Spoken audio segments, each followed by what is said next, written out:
Barakatuhu. Good evening or good morning, afternoon, wherever you are. Welcome to Come Let's Talk with me, KASSIM KAYIRA, live on 75 W Radio, live as well on Zoom and YouTube via Umma Connected. Welcome to this big global community conversation discussing matters close to the heart, matters very, very close to the heart that we're going to be touching today. Something is happening in the world at this particular moment. Statistics are showing that many couples are breaking up, many new relationships are breaking up. Yet, we are living in a time of a lot of romanticization of relationships.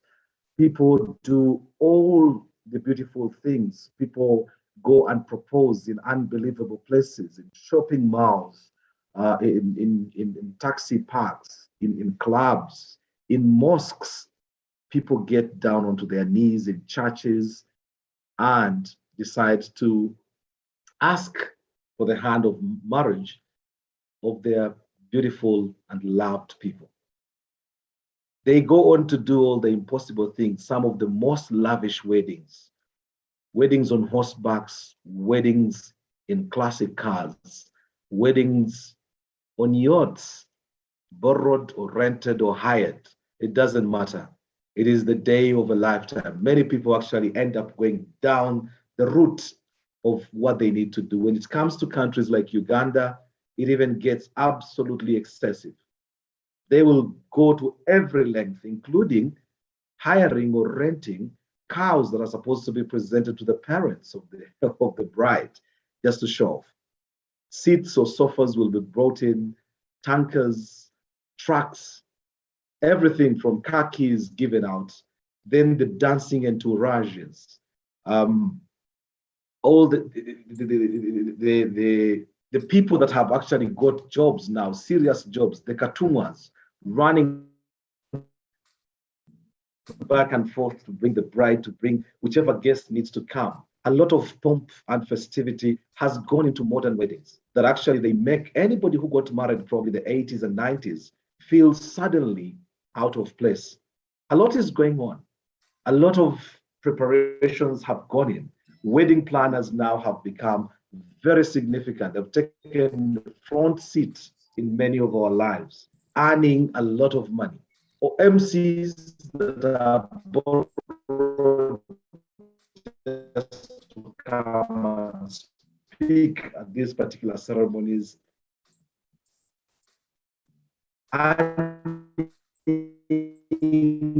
between two sometimes. This is all that has gone to the point of hiring police,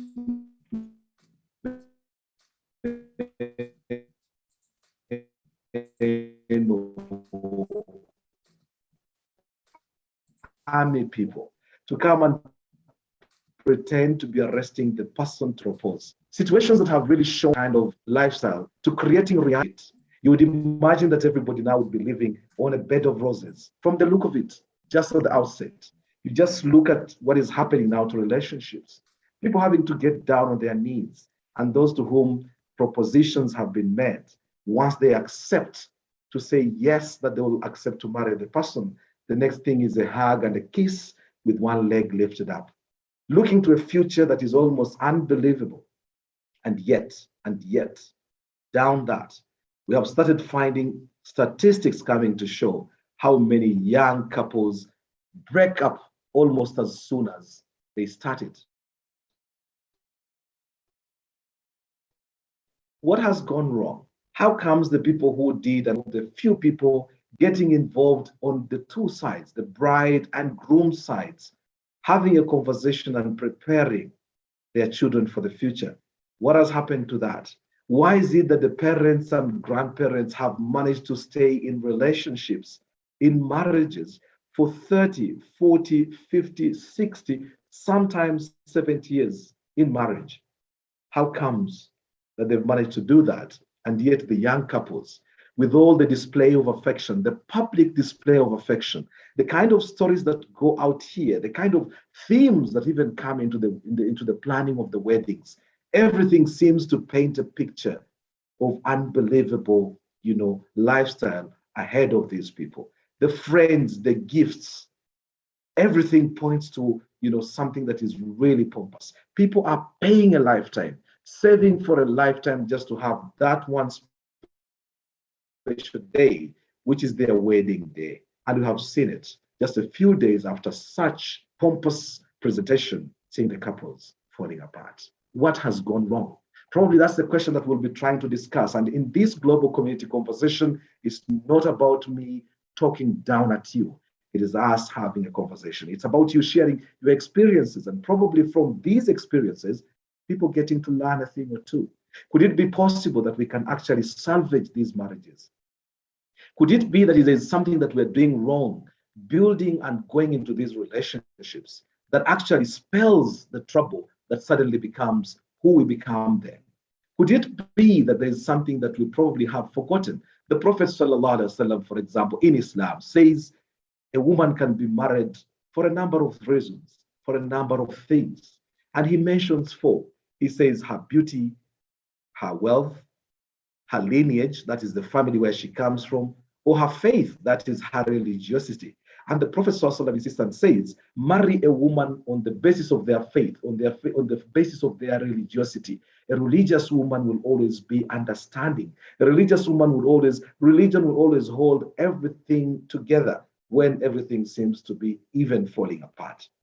The Prophet ﷺ, on the other hand, says about men, he says to parents, if a man comes to you whose character, that is behavior, and faith or religiosity is good, or you can trust, give them your daughter.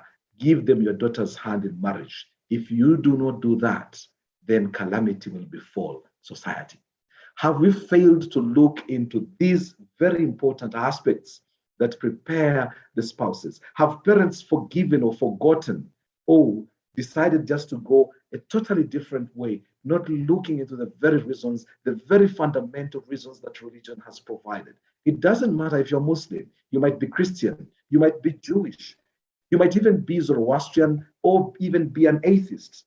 But even with all these traditions, all these religions, there's something very fundamental, something very basic, which is about the sanctity of marriage.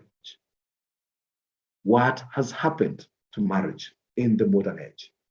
That is the conversation we're going to be having. Remember, you can just, if you're on Zoom, just raise your hand. If you're on Facebook, you can just comment, and then we'll go through those particular comments. And I've received already many, many comments on my Facebook page, some into my inbox, talking about this particular story. And we will be delving into those comments as well as your words.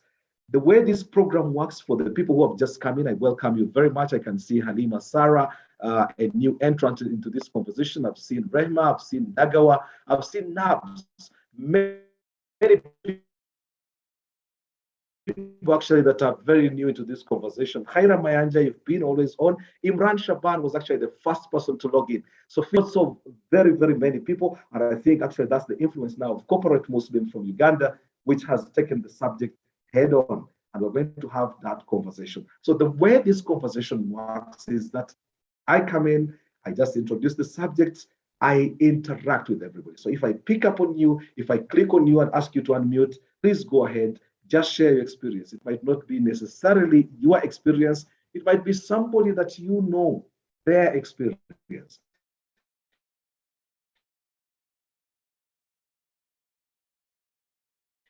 It might actually help to inform someone who is probably getting ready to get married.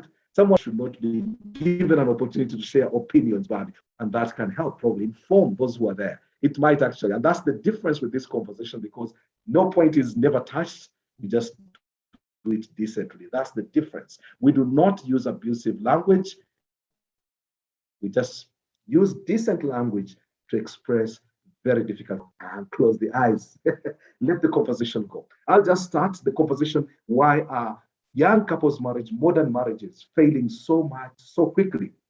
And how can we help even to save these ones? And as Fakasuja is saying, Abu Fahima is opening the floor. I don't know whether the implication is he's unmarried or he's married, but we will hear from him. And Aisha Natal on corporate Muslims already responded to this, saying we get married for the wrong reasons. For example, financial gains, desperation, pressure from family and friends, age, and out of love. We have too much expectations from our spouses, too much conditions from both family, and the potentials need for particular qualities. Tall hubby, I want a brown babe, etc. You end up marrying the quality, forgetting that marriage is more than that. And that is from Aisha Natal. Tina Small, thank you very much and welcome to this conversation. I'm sure it's your very first time coming into the conversation. Why don't I just give you a hand just in case you disappear from us very soon? Come on, Tina, welcome to the conversation. Thanks for having me. Yeah, I think it's a topic that it's quite dear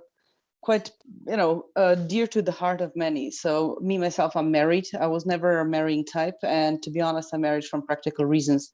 I'm Croatian, my husband is Ugandan. What do you mean when you say you are never a married type?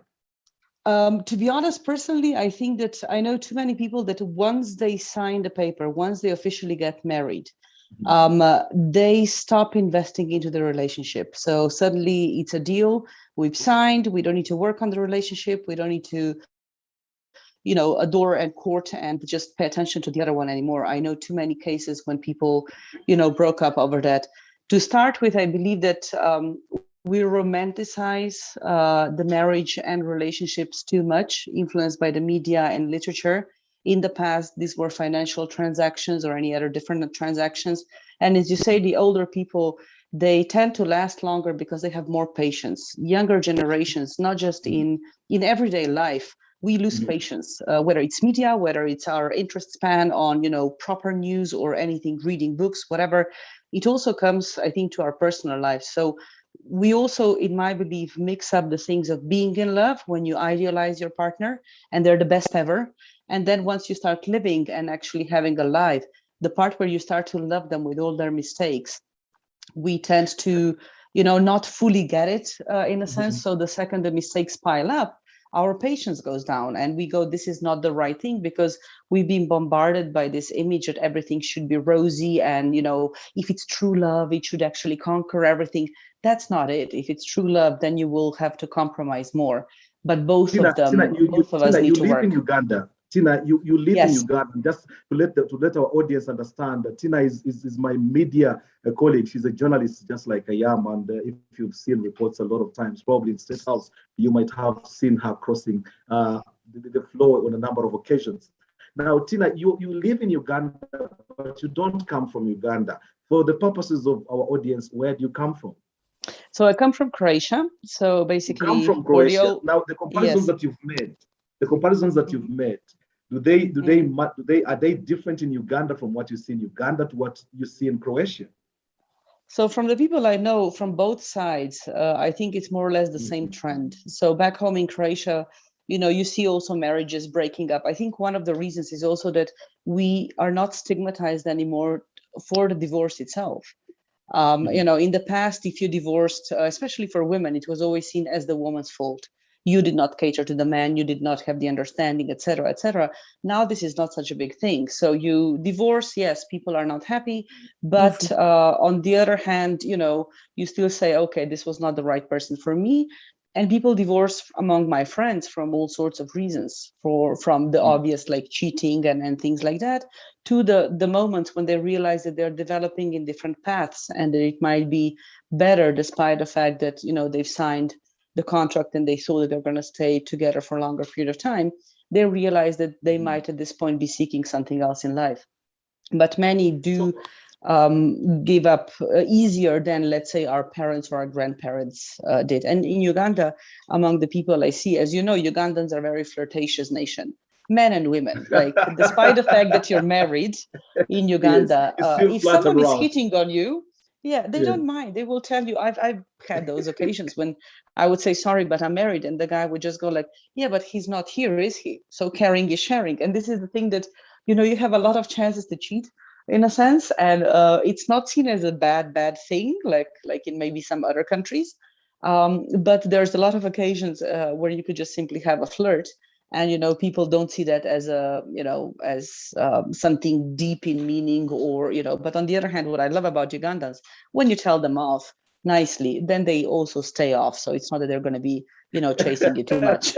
they don't take issue with that. They don't take the matter seriously. Yeah. They don't get offended. They're not going to attack you or try to rape you. They're just going to say, okay, fine, I tried my luck. Personally, very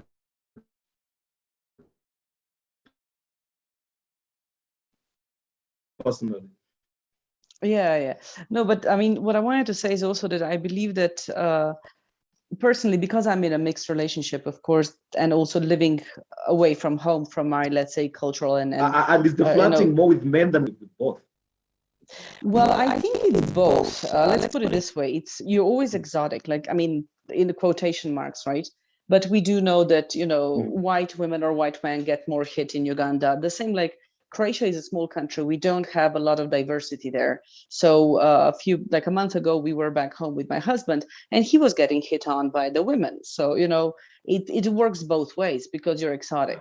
Right. So people want to have a flirt with you and Did you stuff feel like threatened that. at all at any point? Well, no, not properly, but I did warn him, and it's not his first time, so he knew what to expect. But the second you go out, and especially if you're the only married among unmarried single men or so on, then it's a little bit, you're more exposed to all these flirts. But it's also different. One thing is a one night stand and stuff like that. Another thing is a relationship. So those things do change. But what I wanted to say, at least in the mixed cultural relationship, what I also noticed personally is that often you think that certain differences in the relationship come from the cultural background, yet it actually comes to male female. So thank God I have enough Ugandan couples, pure Ugandan couples, and also couples from the same background, just to realize that sometimes what I think is a cultural difference is it comes down to being a man and a woman. So we see things differently and we react to them differently. So now, before I let you go, Tina, because this is a global community conversation where we're getting people from all sorts of places coming into this conversation, especially given how pertinent it is. We were talking about how to try to save these marriages, these relationships, given the kind of prescription that you have, given the kind of symptoms that you have mentioned. Are there any prescriptions that you think you can give, maybe to help these people get over this situation? My personal advice would be, I mean, I'm trying to live by it. It's to focus on the individual, right? And also to be aware that as we fall in love with a new person, our hormones go wild. And just be aware of that in the first 6 months. You don't marry in the first 6 months because you're going to regret it. Let's say I've been in a relationship with my husband before I moved to Uganda, and before we started living together, I told him, look, things are different if I come for a month, and of course we're going to do our best to make it work, and everything's going to be great, and we're going to have the best time. But when you start living with someone, things change, and then all that veil goes off. And he did not initially believe me until we were living together for 3 months, and he said, now I get it, what you're saying. So my personal advice would be, whoever wants to get married, again, it might be a cultural or religious background that might not allow you that, but try to live in together, because that will then also take that falling in love, that rosy clouds that you're on away, and then you're going to see the person who, I don't know, squeezes the toothpaste the way you don't like it, and you're going to have those small things. And at the same time, someone can pretend when you're seeing them and when you're dating them a few nights in a week, but when you're living with them 24 hours, that goes away. And in that moment, you will see whether you have the understanding for the other one.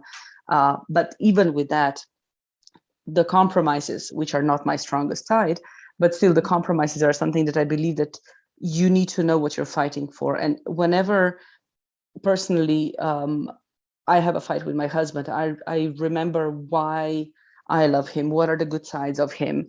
And also, I'm not the simplest person. KASSIM, you know me.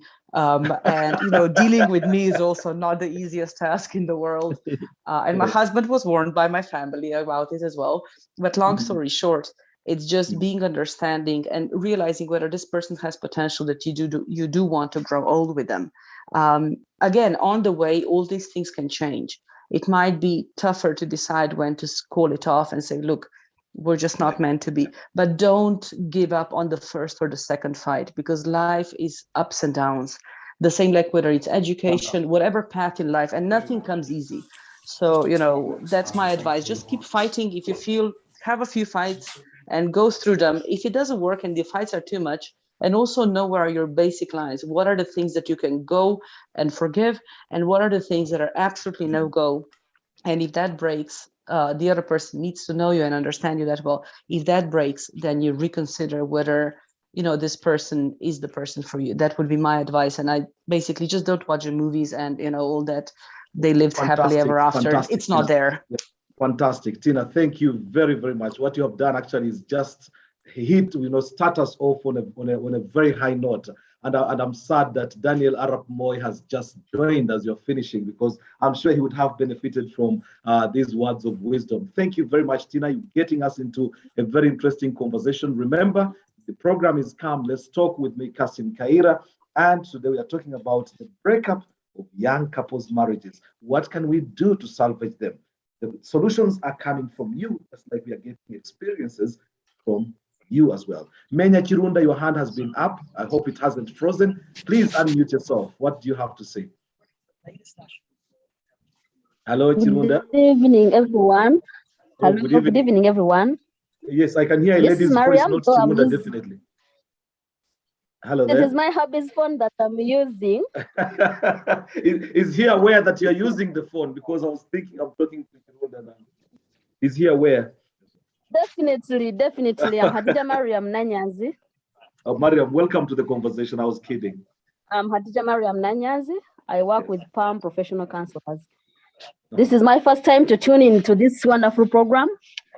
And it is such a touching topic. A few things I want to highlight on why young people's marriages are collapsing.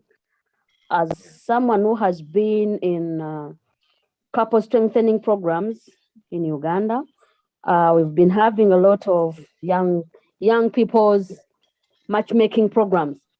And some of the things we've found out, one of the reasons is that we prepare for the weddings so much, and we do not prepare the people who are going into the wedding, especially in the Ugandan style. People inject a lot of money in the wedding, prepare for it for a full year, but little time do we put in preparing individuals. When it happens to our weddings where they bring a religious scholar or somebody, an elder person, to give a marriage talk to the people who are going to be married in around 10 to 15 minutes, while the guests are already on the gate. So that is one of the challenges, that people are very ignorant regarding the marriage institution, and they think they know it more. I have seen it. Mariam, sorry to interrupt. This is a conversation that we have, so feel free, because I can always come in, and you can come in as well, so that we enjoy the conversation. We listen to one another. One thing I've noticed is you've mentioned a very important point, which is religious leaders, when they come in to start briefing or giving advice to the bride and groom, there is already a sudden panic. Yes. People they are sort of wanting to rush to bed so soon, as if the bed is going to disappear. Yet you're actually joining each other now for the rest of your lives, if God wills. You find that actually they are sort of looking at the religious preacher, sort of saying, you're wasting time, and yet the kind of words as an obstacle.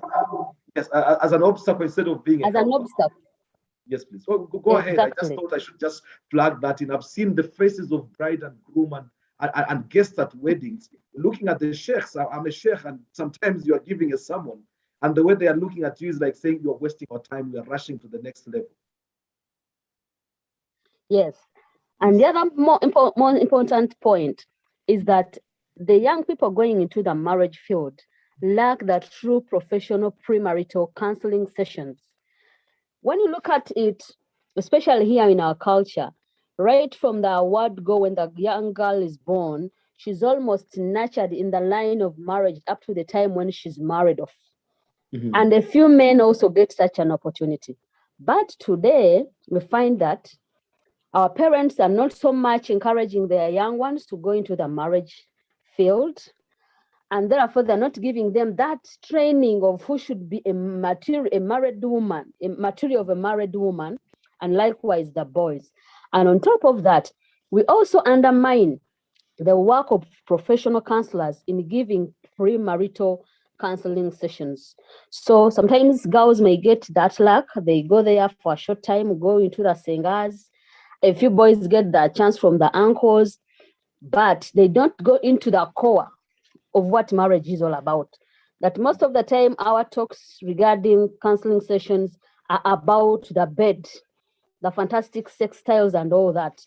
But we neglect certain things like understanding one's personality, understanding the importance of patience in marriage, understanding the things of forgiveness. So that also is causing young people to lose marriage, because with us, we've realized that many young people divorce not because of big reasons that maybe I've caught my husband flirting or cheating or doing shirik and so many other big sins we think of. Young people break away from marriage due to things we think are too small to spoil the biggest thing, which is an act of worship. Like we all know that What do you marriage mean? in What Islam do is you mean when you say things that are too small? Sorry, Maria. What do you mean things that are too small? Is there something that's too small that would break up a few a months marriage? back, I had a young girl who said she was leaving her marriage because the husband takes a lot of time without communicating to her during the time on WhatsApp. He has never used her profile photo to be put on the husband's profile photo on WhatsApp. And this caused a lot of bitterness in the marriage. And the girl was willing to leave the husband with one child and go.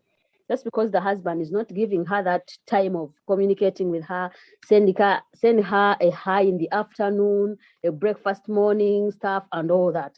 To you, to us, you might think it is small, but it is causing the breakage of a marriage, which is bigger compared to someone who you may find has been divorced because of adultery. Yeah.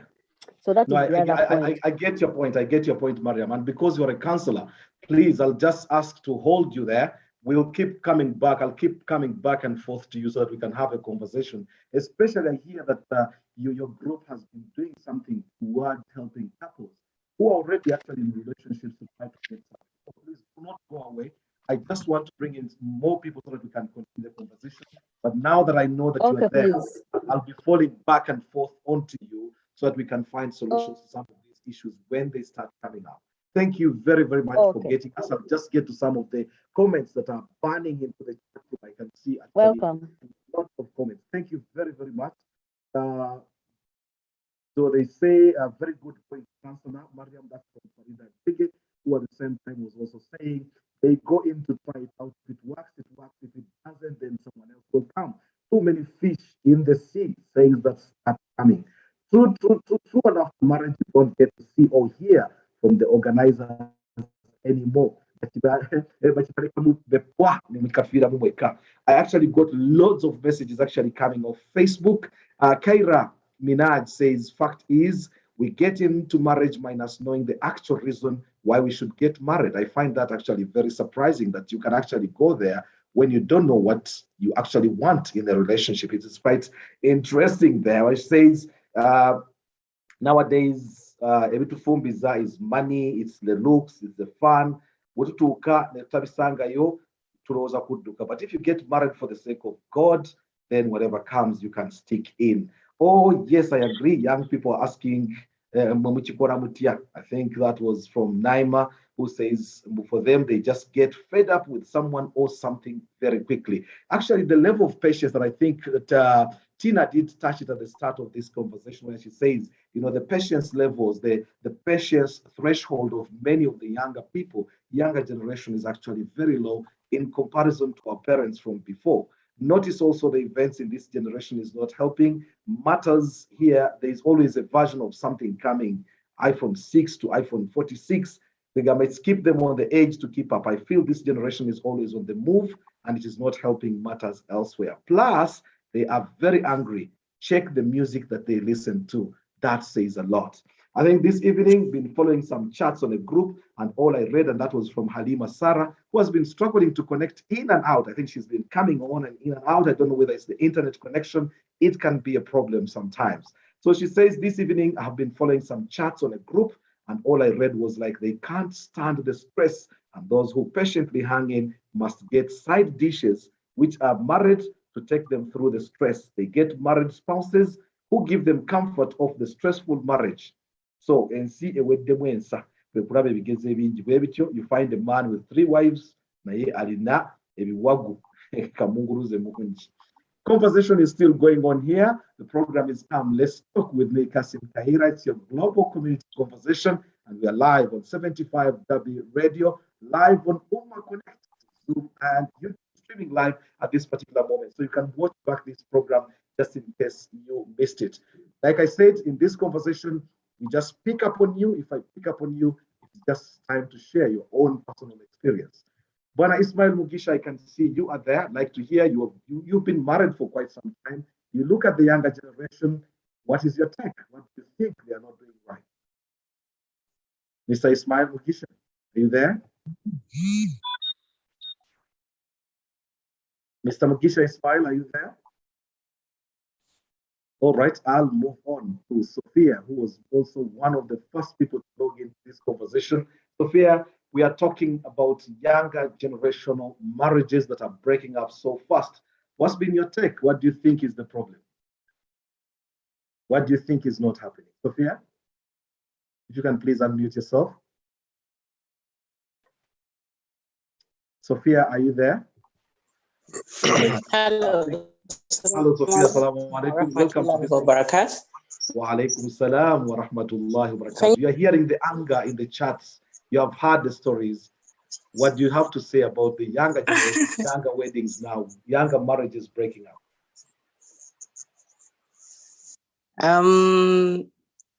Thank you so much. Actually, it's also my first time to be on the forum, so I'm very glad. Welcome. You'll find it and very I'm happy comfortable. about that. All I can tell you is that it is very comfortable. It is very relaxing. Nobody is stressful. Yes. Please go ahead. Personally, my opinion is, after all, the speaker chatting on. First of all, we do stress on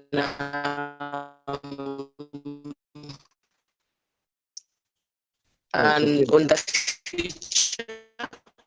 Your line is a bit of a struggle, Sophia. It's one of the greatest things, and it takes understanding that, that we need to understand most of our issues come from stressing about the future, which we are not in control of. So we need to understand that first of all, that it's Allah who is in control of everything. Whatever we stress about is Allah who has control over everything. And then, just like I chatted, that they're stressing about the future. And then one of the speakers talked about small issues. I think there is nothing that is small if you do communicate. I believe people need to understand each other. You don't have to invalidate each other's feelings. So there, on that point, I would stress on communication, because if you do communicate, then there is nothing small. What you may see as small to someone else, because we are brought up in different homes, we are brought up in different cultures. So if in my home something was big, and in your home it wasn't big, it's two of us coming together with totally different backgrounds.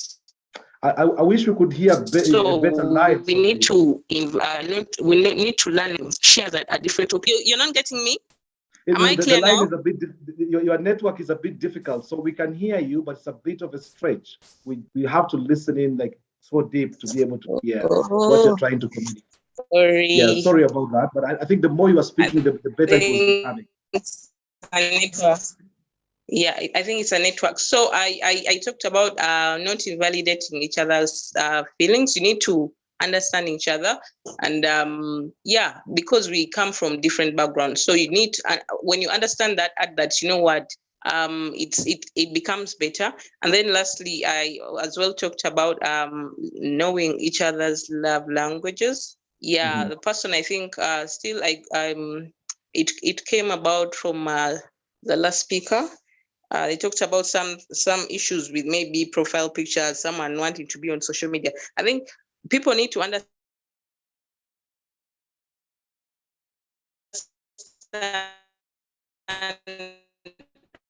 what makes their spouses or partners maybe feel it. But I think it's lacking in most of the relationships. That's why we are having. Brilliant. Sophia, it's a difficult line, to be honest, but I'm sure your points are coming across.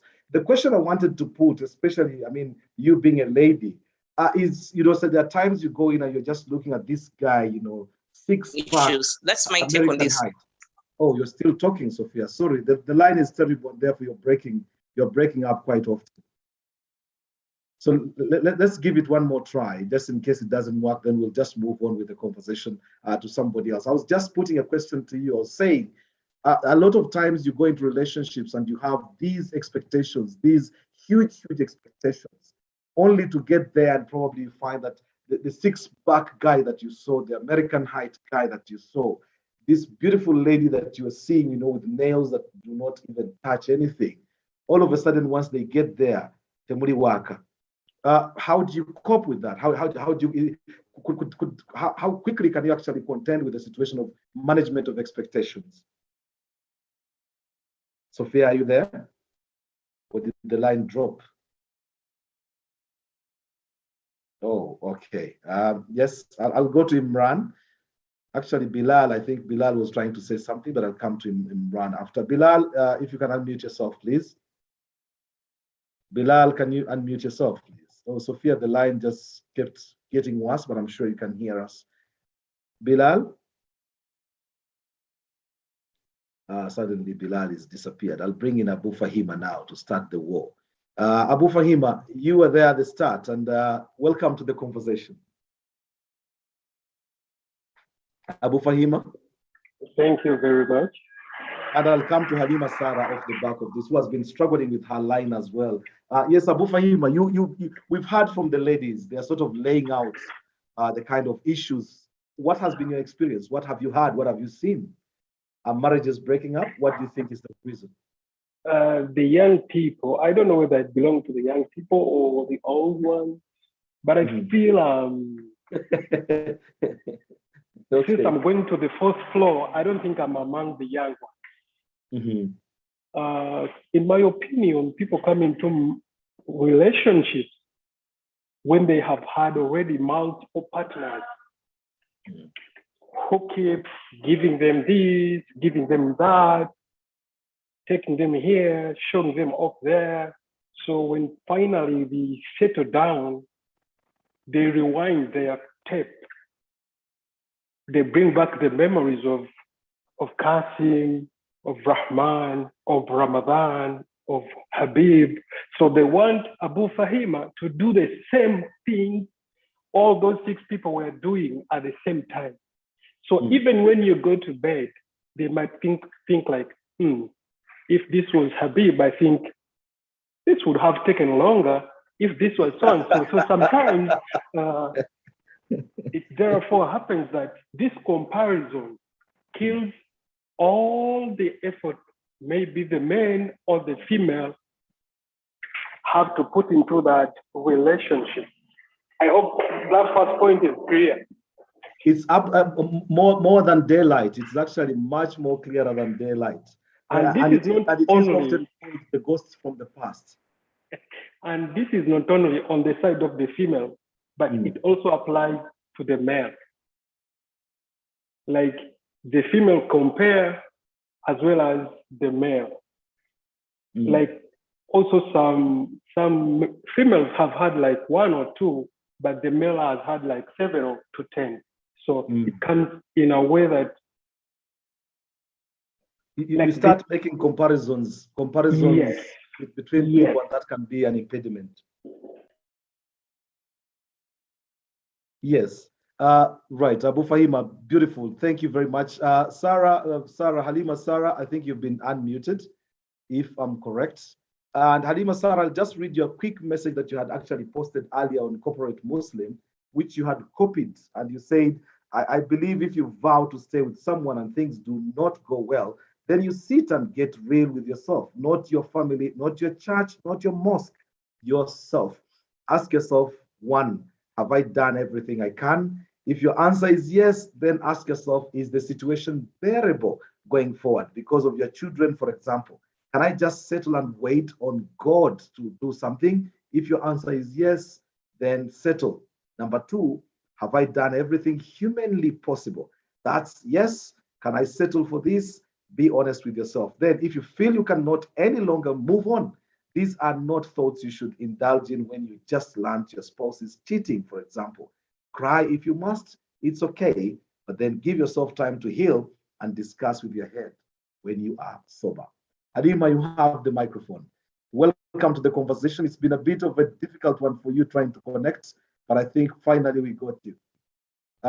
Yes, you've been hearing a lot of these conversations, and especially on corporate Muslim, where we're having a very lengthy conversation today. Halima, are you there?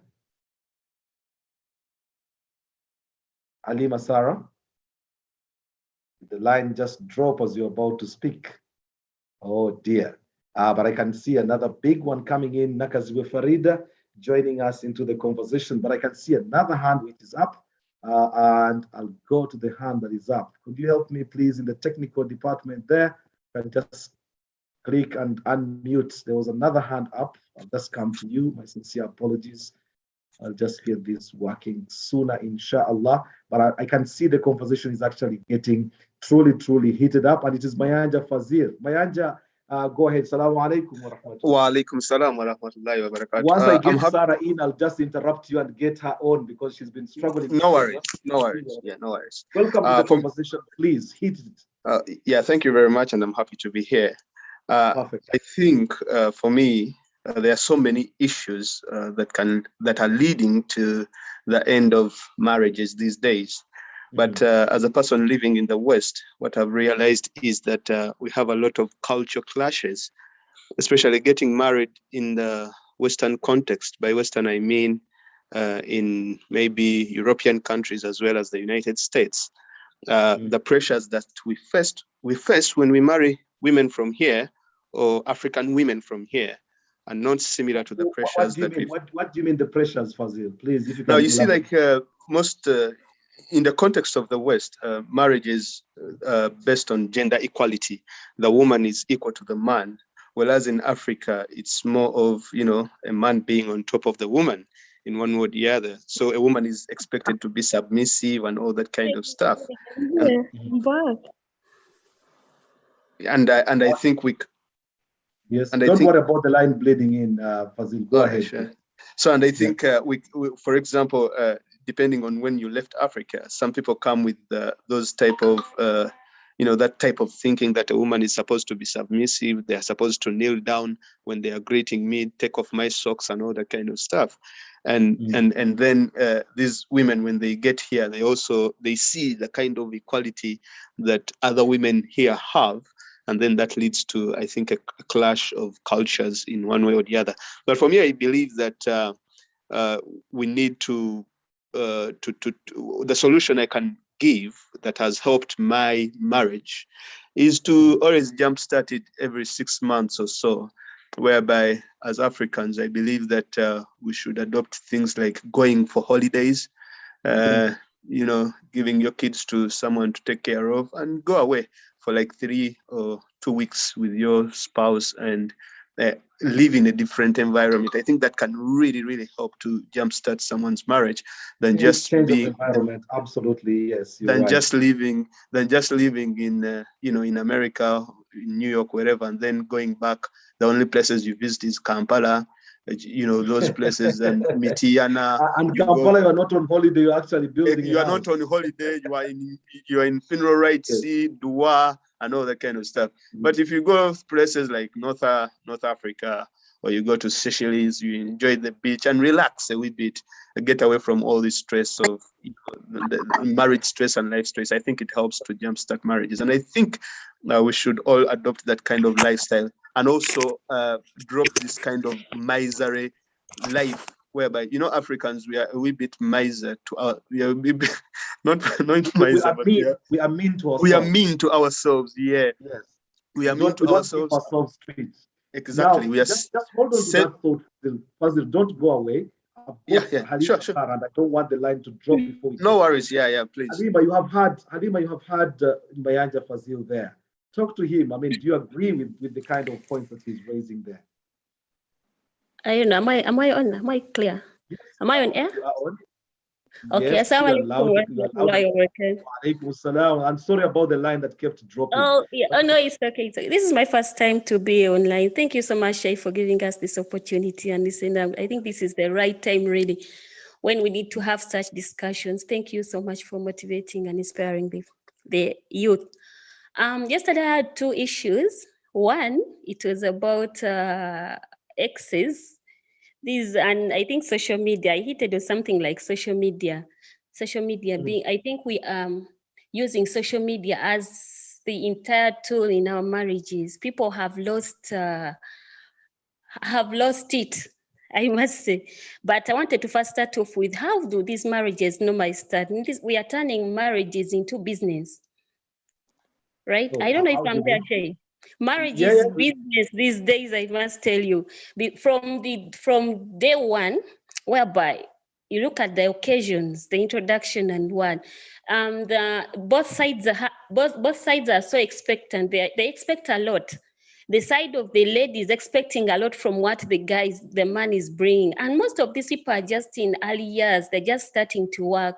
But the list of the things that are expected to be brought at the Kwanjura, he leaves these men out, and they're like, at least let me rather stay in the Kamori and start just hitting on every girl that comes around. Maybe they will cool down, the parents will cool down. That's normally what I get from my inboxes.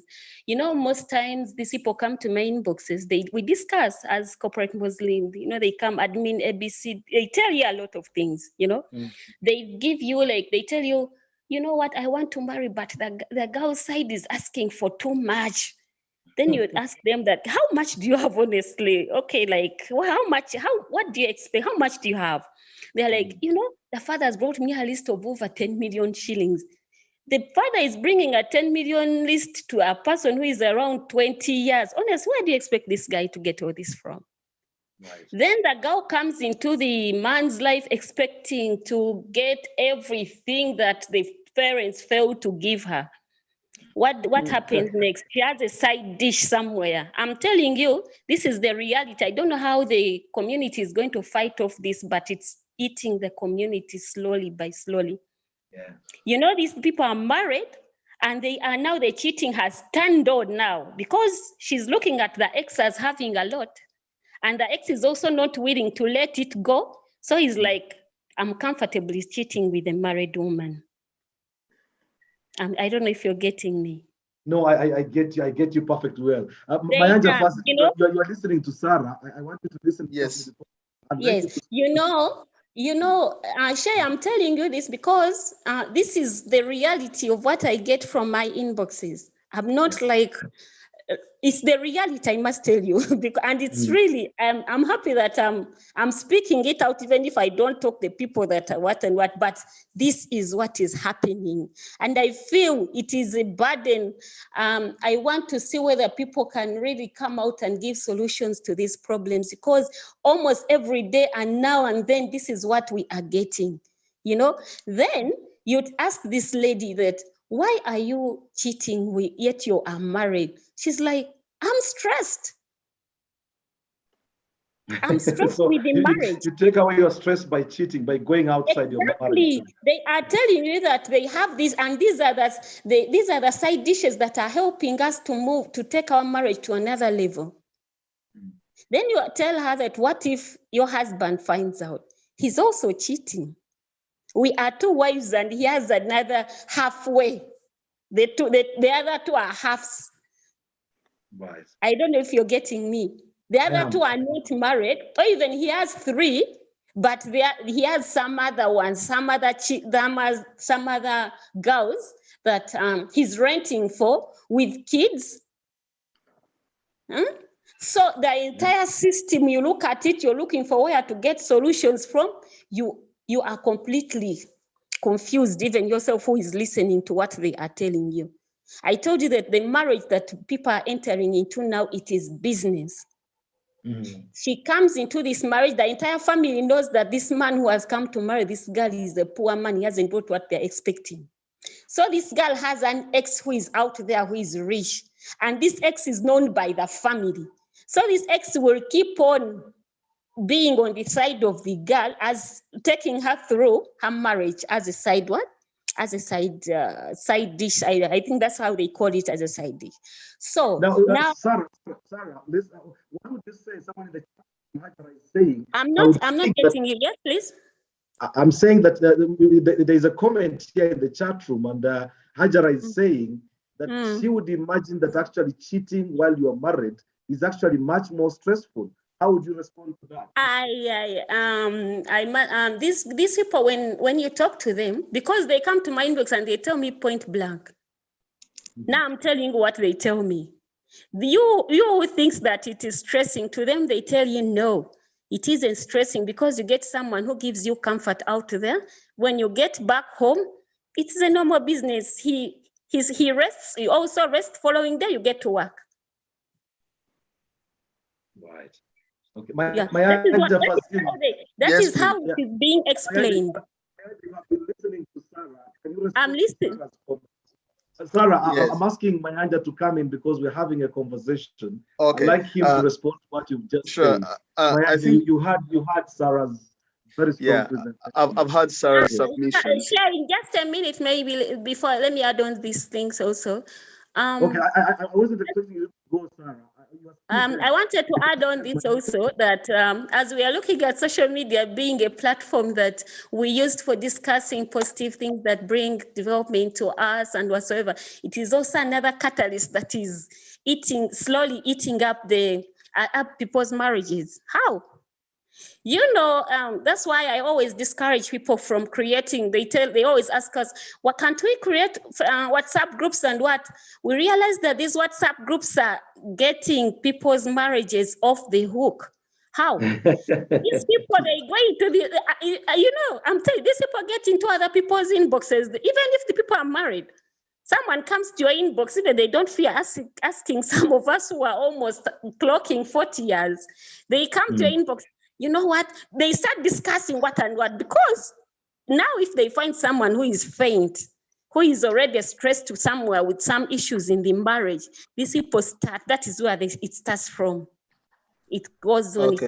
it goes on. Yeah. So can I come in there? Yes, please. Yes, Mayanja. Respond to Sarah. Speak to Sarah. Yeah. So I have had Sarah's submissions, but what I've seen from most of them, it's actually a choice. You know, if someone makes an approach on you and they are blunt that, you look here, I'm married, but I want, to cheat on my wife with you, you can either shut down that conversation or you can continue with it. But then the other issue, I would like to ask Sarah a question going back to my earlier point. When's the last time she has ever had a holiday or a discussion of a holiday with her spouse in one way or the other? And the other thing that I've realized, Mr. KAYIRA, is the fact that most of us African marriages, whenever we get married, we have nothing common with our partners. For example, nothing of interest in terms of hobbies like sports, cooking, photography, or anything of that sort. For example, as a man, I might be into fitness, and maybe I like fitness, I like to go to the gym and all that kind of stuff. And I would love my wife to join me to go to the gym. And you would find that most of our Ugandan ladies, they are not into gyms, or they are not into things like maybe sports and that kind of stuff. And then men are also not into cooking and all this kind of stuff, because such kind of hobbies do actually bring us together, and they, create that, they bridge that gap of silence within a home. But unfortunately, we do not have such kind of things within our African homes. So I believe that as partners or couples, they should always look out for those hobbies where they can connect with each other. But I cannot stress it. Mayanja Fazil, I can tell you very happily and comfortably, my hand on heart, the way I met my wife was through sports. And we have maintained sports in our home. We play volleyball, we play badminton, we play, oh God. Yeah, and you can imagine it actually makes a huge difference. It makes a huge difference. There are times when you are all stressed. There are times when you are, feeling, over, with the situation that you are in. The moment you just go to sport, you sweat, and that makes a huge difference. And Sarah, then you can talk about Fazil on sport. Sarah, do you play any sport with your hubby? Yes, I do. I think I'm good at what sort of sport? What sort of sport? Swimming is Not a not sport, I badminton guess. only. Huh? Swimming is a sport. I do. Okay.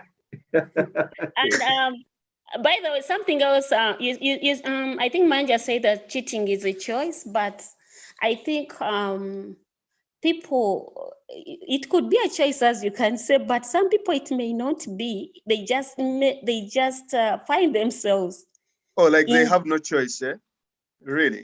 I want to bring it out in a way, not that it is but I think some people, I even don't know how to say it. I don't All want right, to. so I let can me imagine bring let me because let me what let me happens make then, my there are people who might be found in a stressful situation, and yeah, because of yeah, the stress, someone builds around the stress without yes. even realizing you're already into the trap, and then you're done, probably. But Sarah, you were saying that at 40, That's why I think you're feeling. we have Hajat, I think Hajat Mariam and the rest of the counseling teams are doing some work. Maybe we just need to give them a No, strong we back. will bring them. We will bring on definitely as the conversation goes ahead. Yeah, Because the I likes, wanted to bring them at the later stage. I think I've missed out Zaitun. I was expecting, I think she's somehow caught up. The All likes right. of her with Mariam, among others, I think they are doing a great job in helping these ladies. And No, Mariam did start us off. I think she did mention that we will bring her back on yeah, to be able to lead it. and by the way, another thing, Shay, I think we shouldn't look at only one side. Most times when I see my fellow gender, I know I will be queried on this, but I think my gender, I must say, I think it is overblowing it. How do you mean? What do you mean? My gender, we the children of Hawa, the Yes. female No, I gender. understand. What I'm saying is, how do you mean? How do you mean How? that? I think we most times exaggerate, and we do not want to see the faults of our fellow women. Most times I see like posts of scenarios whereby you really see the ladies is in real. We don't want to accept the fact that a lady is in wrong. Like when we raise a query, when one issue is raised, like about a female, definitely the entire female team is going to jump on the other side, even if she's in the wrong. Okay. Yes. Thank you very much, Sarah. I'm only leaving you because I'm bringing in more people into the conversation. Okay, please, I'm This is a listening. global community conversation. Okay, thank you.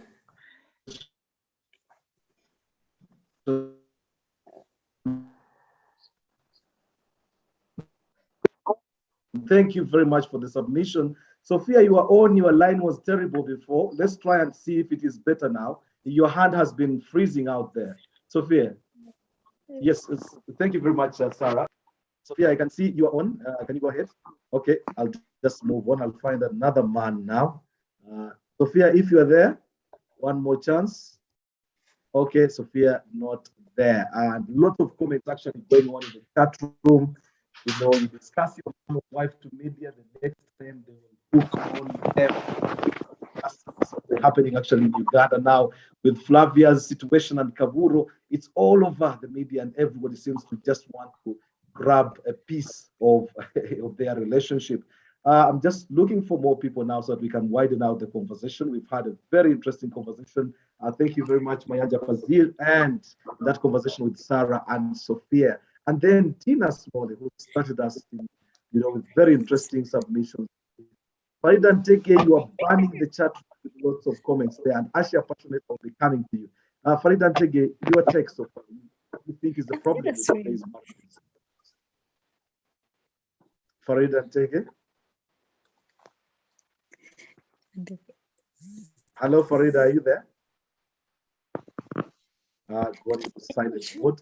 Jojo always comes to this conversation.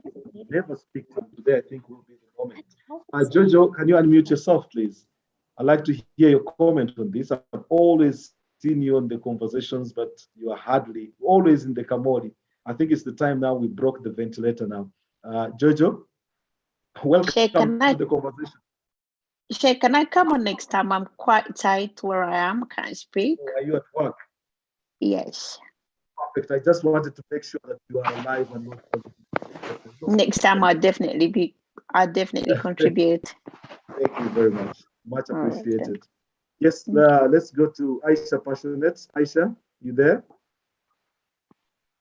Aisha Passionate, can you unmute yourself, please?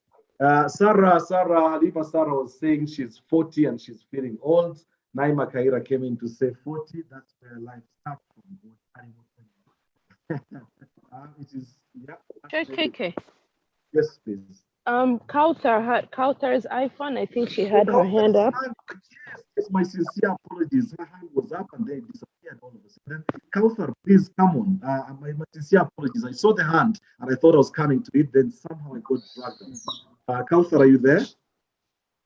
And Hajati Sarah Semokula is getting ready. Kautar, are you there? Could you please find Kautar and unmute her? Sincere apologies. I saw the hand and I knew I was coming there. The heated conversation between Sarah and my uncle was quite interesting. Let me go to Hajati Sarah. Hello? Kauthar is unmuted. Now? I gave Kauthar a mic and she has unmuted. I think she's ready to speak. All right. Okay. Hi, Kauthar. Please go ahead. Sincere apologies. I saw your hand up and I thought I was coming to you, then somehow got carried away. Welcome to the conversation.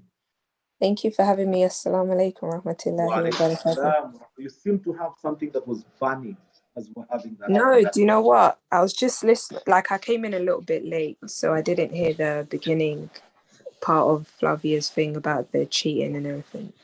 But having listened to the gentleman before, do you know what? He touched upon a lot of good points regarding the fact about not all Ugandan men, but not all African men, sorry, but he did make an important, like he highlighted something important, which I feel like resonates a lot in the Ugandan community, which is some of the guys, they've got this preconceived notion about if I'm from, like, let's say Uganda and I come to the UK and my parents did it like ABC, a certain set way, that's how you need, like the women need to follow it. And it's like what your parents did and what you're doing in your marriage, you should obviously take certain things and try and implement them into your marriage, but you shouldn't make it the sole main thing. And that guy touched upon a lot of things, whether it's like taking time away with your significant other and just going on holiday, like communicating, enjoying each other's hobbies, enjoying each other's company, like watching shows, which a lot of guys don't do. And I feel like it's so sad because I feel like they focus so much on the work aspect of it. Like, oh, I need to do this. Women have to like bear the children and raise the children. But then they forget that once upon a house time in Uganda.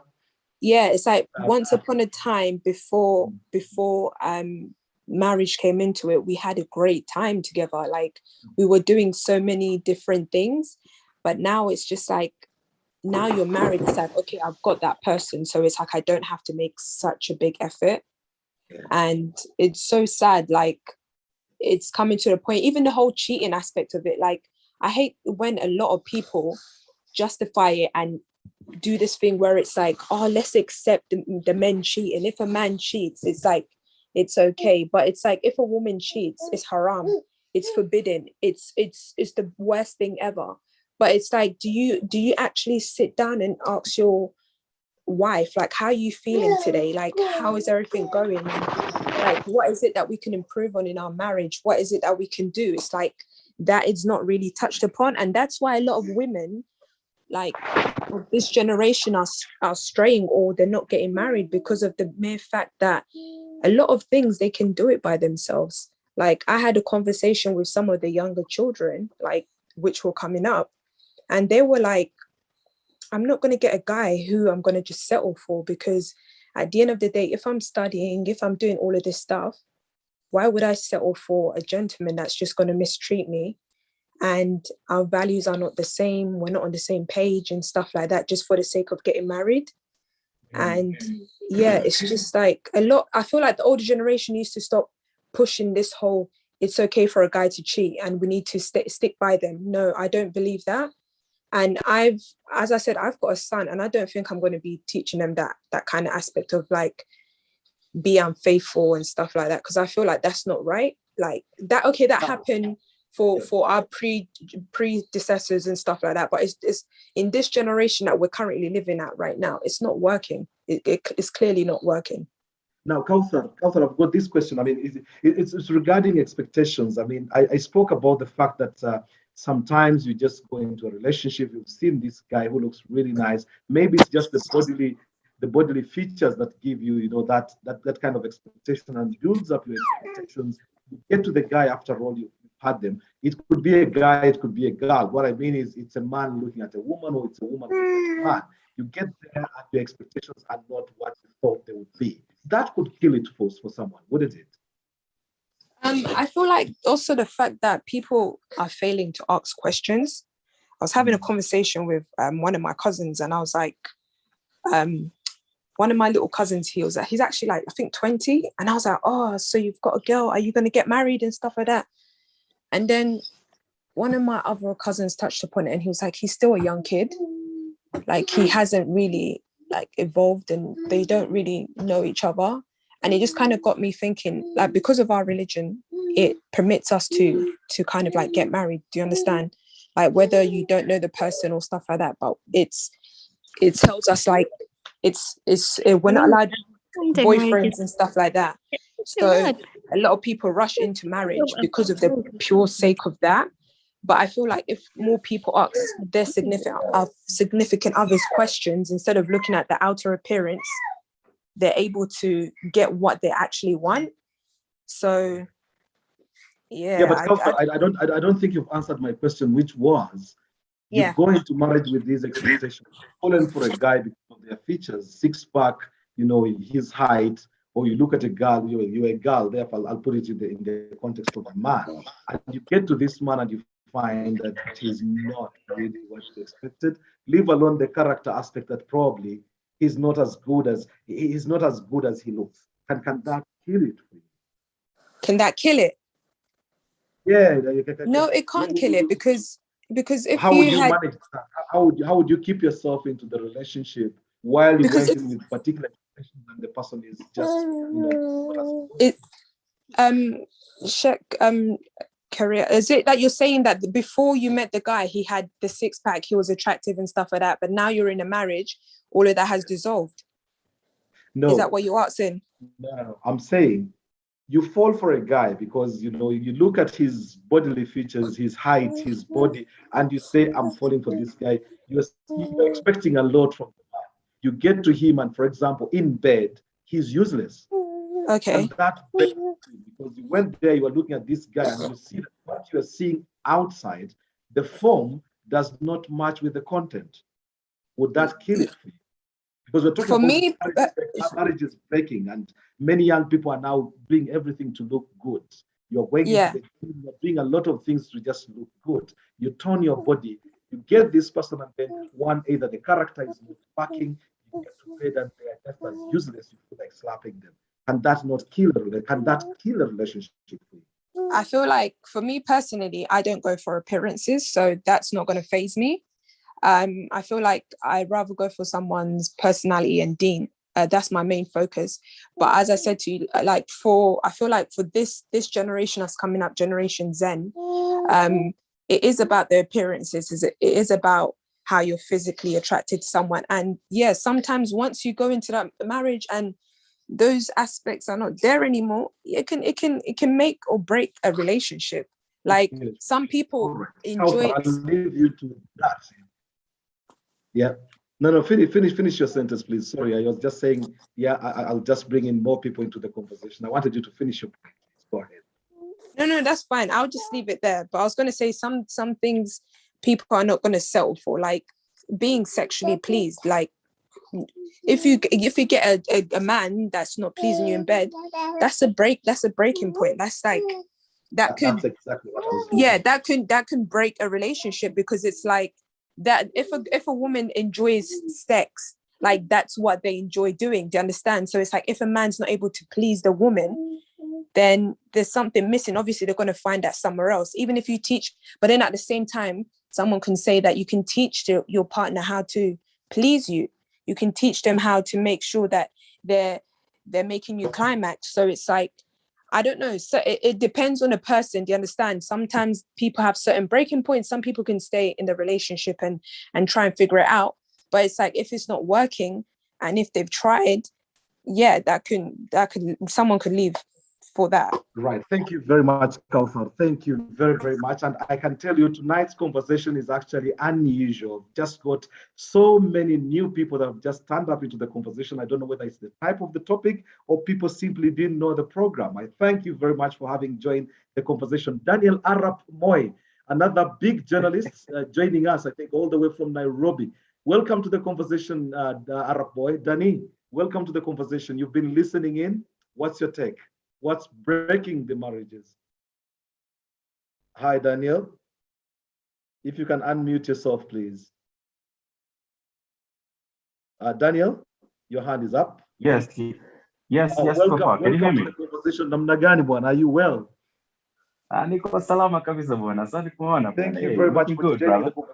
I'm sure you've been listening in. I saw you when you logged in, and I saw Farida Nakaziwa as well. Like, I see lots of journalists now breaking into the matter that is very close to our hearts, and very many people actually getting into the conversation tonight.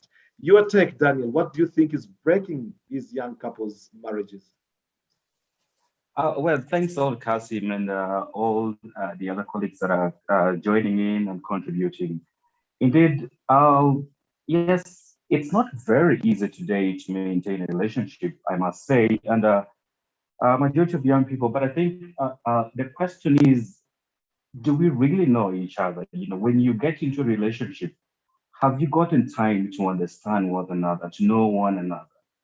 Because from my experience, I really think that many young people today just get into a relationship because the society tells us that at some point in life, you need to get married. But do we really know each other? Do we understand one another? Many people get into marriage, and in their later years of marriage, they begin to discover differences, you know, things that they never understood or knew about their partners. And by the time they get into that or to know that, it's too late. You're already into a relationship. You don't understand who this person was, but firsthand, you thought this person was really, really very good. But then we discover this in later years that someone has a different character, different trait, and it begins to raise questions. So I really think that what we need to do, or what parents need to do today, is to, you know, inculcate or try to train their children that yes, it is okay, you'll get married at some point. Train the children that you will get a woman, you'll get a man tomorrow. But then you need to look at these, understand one another, not just get married because you think she's a beautiful woman, she's a wonderful man, physique, just like you say, 6-pack, 8-pack, whatever, whether 1 or 2 packs. Or one package, Danny.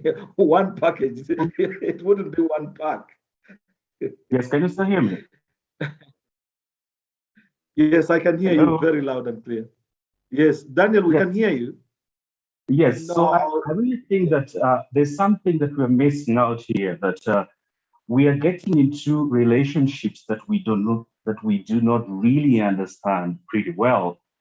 So the reason why many people, you know, marriages are breaking, especially from a very young age, is that we don't understand each other. So a lot of expectations come during the course of our marriages. You know, we start comparing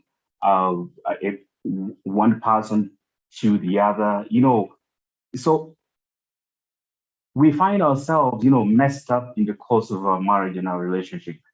But I also think that the most important thing that we need to do today as married people, I'm married, KASSIM, by the way, you know that.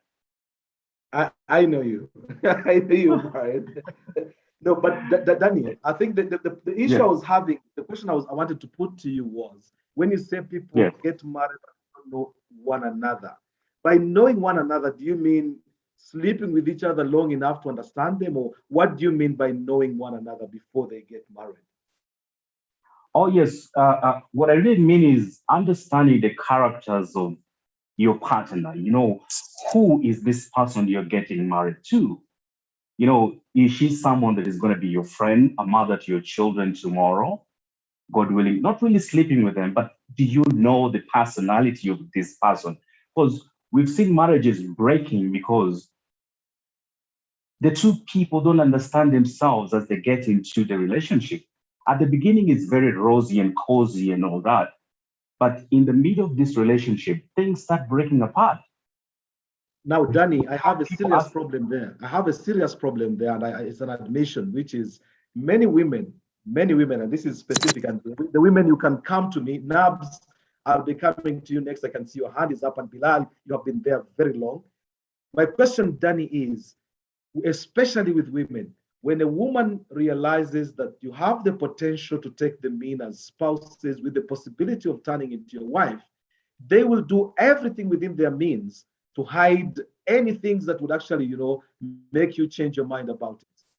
How do you get around this kind of the trickery that is brought? Because it is a very clever way. Once a woman knows that there is potential that I can trap Danny, the next thing is that entire character disappears, and you have this beautiful shape of what you're looking for until you have it. Correct. I think, yes. I think what young men today need to start doing is to take their time. Don't rush into marriage. Learn your friend. Try to understand one another before you get into that commitment that I am going to get married. I am going to settle down with this lady. Take your time. Learn them. I took my time. I took several years trying to learn my wife, and I got to know that this is the lady that I want to settle down with. I knew her. I knew her positivity and negativity. That's what I did. So I think the best thing that we can do is, listening. Daniel, is she listening? Sorry? Is she listening Sorry? to this conversation? Is your wife it's all right. I don't know, KASSIM. I don't know. Because the way you sounded, like if she was there listening in, I think you would have a bonus tonight. But that's understandable. Thank you very much, Danny. I'm only moving on so that we can bring in more people into the conversation. Fantastic. Asante. Nabs, you have the microphone, please. Go ahead. We are talking marriages and what is happening to them now at this particular moment in time. Many breakups, days just into the marriages. Nabs, welcome to the conversation. Okay. Yes, please. You had promised. Now, is that Hasfa? No, Mariam, Texas. You had promised Hajat Sarah. You had promised Hajat Sarah. She had her hand up, and you told her you will come back to her. Yes, Hajat Sarah disappeared. I saw Hajat Sarah disappearing. Is she back? She's on. I think she put her hand down. No, her hand went down. I'll look for her. Let me get Nabs in, and then I'll try to look for Hajat Sarah, because I can see Mona's hand is also up. I'll look for Hajat Sarah, definitely. I think when we went to Kauthar, Hajat Sarah's hand went down. But this is a global community conversation. We will all have a chance to have a say. Please do not worry. Nabs, go ahead. Assalamu alaikum wa rahmatullahi wa barakatuh. It so happened that Mariam seems to have given me the mic, and I was trying to put my points down in the chat, as I thought maybe I would not get a chance. Yeah. But one thing I don't really, I have a problem with is people saying that they can get to know people. Because I believe that you may see what you want, what someone else wants you to see. And with time, you really get to know the real person. So I think that what has caused the marriages to break down is for people not knowing that going into a marriage is real hard work. Honeymoon is the shortest period in a marriage. So the rest you have to really work hard and make lots of sacrifices on the way. There are things you're going to try and tolerate and be patient. And there are things that you might bring up. And also, it's also a question of who you talk to when you have issues. Because if you are to talk to your peers who are not in marriage, the first thing they are going to tell you is pack your bags and leave. Such a thing can't be done to you. So we all sustained marriages because we had elders, people who had been in marriages, and they will all tell you that marriage is not a piece of cake. It's something you are going to work really hard, and if you really want it, you'll really have it, and you'll keep it. And one thing also is that we used to have, our parents would say to us that if you got 5 things that you want from a man or a woman, and that person that you have met at least ticks 3 of your boxes, then go for them and try and work and see that you can get the other 3 and the other 2 that you haven't got. Yes. If you don't get them, then just leave it and just try and make the best of what you have. And there was a few things I had noted, but I don't really, well, people have spoken and so much has gone by, and I just wanted to ask you a question because I've seen a message going into the chat room, and actually people having a conversation in the chat room, fantastic. Thank you very much. This is how we have our conversation. In case you haven't got onto the mic, put the word in the chat, people will respond. And I'm very happy actually to have, one of my university people. The last time I saw them, actually, I think is the time we graduated. Adam Kwerijira, who is a lecturer at university now, he's part of this conversation, right? Fantastic, very welcome. Actually, very happy that we have so many people on tonight. And let's start. The question was, someone was saying, we do not have enough time to learn about the people that we love, the people that we are falling in love. There is not enough time. There's too much hurry. We are in a rush to sort of get to see them. What's your take on that? We do not have enough time to understand the people that we are falling in love. I do keep losing you. Sometimes I think you go off the mic and I don't catch everything. Yeah, it does happen in our talks. But I did catch a few things. But what like I said, if you think you're going to learn someone, you're really mistaken. I don't really think that really happens. Like I said, people change. They'll show you what you want to know or what you like, because and especially with us women, we are very clever. If we want something, we really work hard for it. So you don't be mistaken that you're going to know someone before you get them into your house or your marital home. So that's not something that's going to work. And for those who are saying that you can marry a man who doesn't give you sexual pleasure, the question is, are you giving him sexual pleasure yourself? Because I think sex is something between the 2 of you. You will not give someone sexual pleasure unless you know what they want or what turns them on. So you have to work hard on that too. So don't you think that you're going to lie on your bed and wait for someone to do all the when you're doing nothing yourself, eh? Hasma Kasuja is saying people hide and pretend, but over time, the true colors do actually show up. Yes. So that's another thing I wanted you to some people to understand that sex is between the 2 of you. Tell me what you want, and I'll tell you what I want. There is no shyness in that bedroom of yours. Don't be shy. So if I can't deliver, if I can't deliver on what you want, you beat me up. Sorry? If I can't deliver on what you want, will you beat me up? Why would I? When people are having sex, you don't have to talk all the time. You can guide with a hand or show someone what you want or make a sound to make sure that there is pleasure wherever someone has touched. So you have to have the language of sex, and that's where the aunties come in. Yeah. So I really think women think that men are there to pleasure them, but they don't think that it's also they should also pleasure men. So it's a 2-way kind of thing. I'll leave you and give other people a chance to come. Fantastic. No, I'm very, very honored. Very, very nice points put across as well. Very perfectly, strongly, I think. I can see the excitement in the chat room, especially regarding those last remarks that you made. Nabs, you had the microphone. Please go for it. Nabs. Assalamu alaikum, everyone. Wa alaikum salam. A previous speaker said cheating is not a choice, or it kind of happens, which I totally disagree with. I feel like cheating is a choice. Nothing can just happen, especially cheating. I feel like the things that you watch will influence what you do. So if you watch all these rom-coms and people are always cheating and stuff, you will feel immune to it. You won't think of it as something bad. You're just like, oh yeah, like cheating is normal. Like, I always see it here, I always see it there. Your friends as well, if your friends encourage you, you're more likely to cheat because everyone around you is saying it's okay. And I just want to say that cheating is definitely a choice, and what you watch and who you're around will influence if you cheat or not. Yes. And I feel like when trying to get with someone, especially a man, you should try and look at their character and their deen. Because if you look at these two things, I feel like majority of the time you will be okay in a marriage. Majority of the time, not all the time.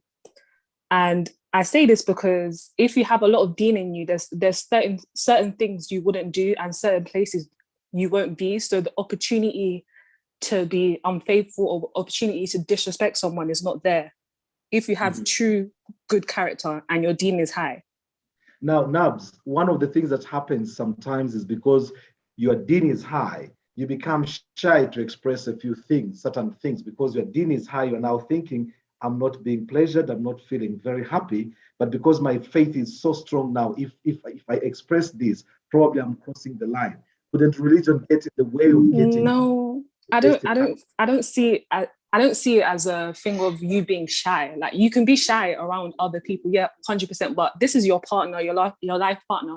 How are you supposed to have children with someone if you don't get intimate with them? And if you're not enjoying it, just tell them like, oh, maybe do this, maybe do that. Like, in the bedroom, there's no shyness, as the auntie just said previously. If you like something, tell them. Shyness, if you don't, say it. Now. There's shyness. You have to switch off the lights. You can't have the lights on. I don't think it's shyness. I feel like it's okay. I feel like in this day and age, especially the guys, if you're watching things that you're not supposed to be, have unrealistic expectations of somebody else, which will make you feel like you're not enjoying it. But because you've been watching all these nasty, porn websites and everything, they're acting on the websites. What they're doing is not real. They're acting.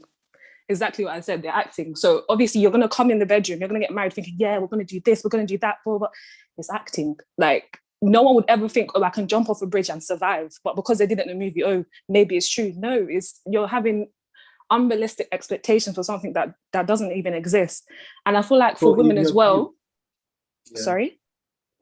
Yeah, go ahead, Nabs. Yeah, sorry. And I feel like for women, we have unrealistic expectations. Some of us have unrealistic expectations of what a man is supposed to do, especially women that haven't had like a strong male figure in their life. So they're expecting from their partner what their dad should have done.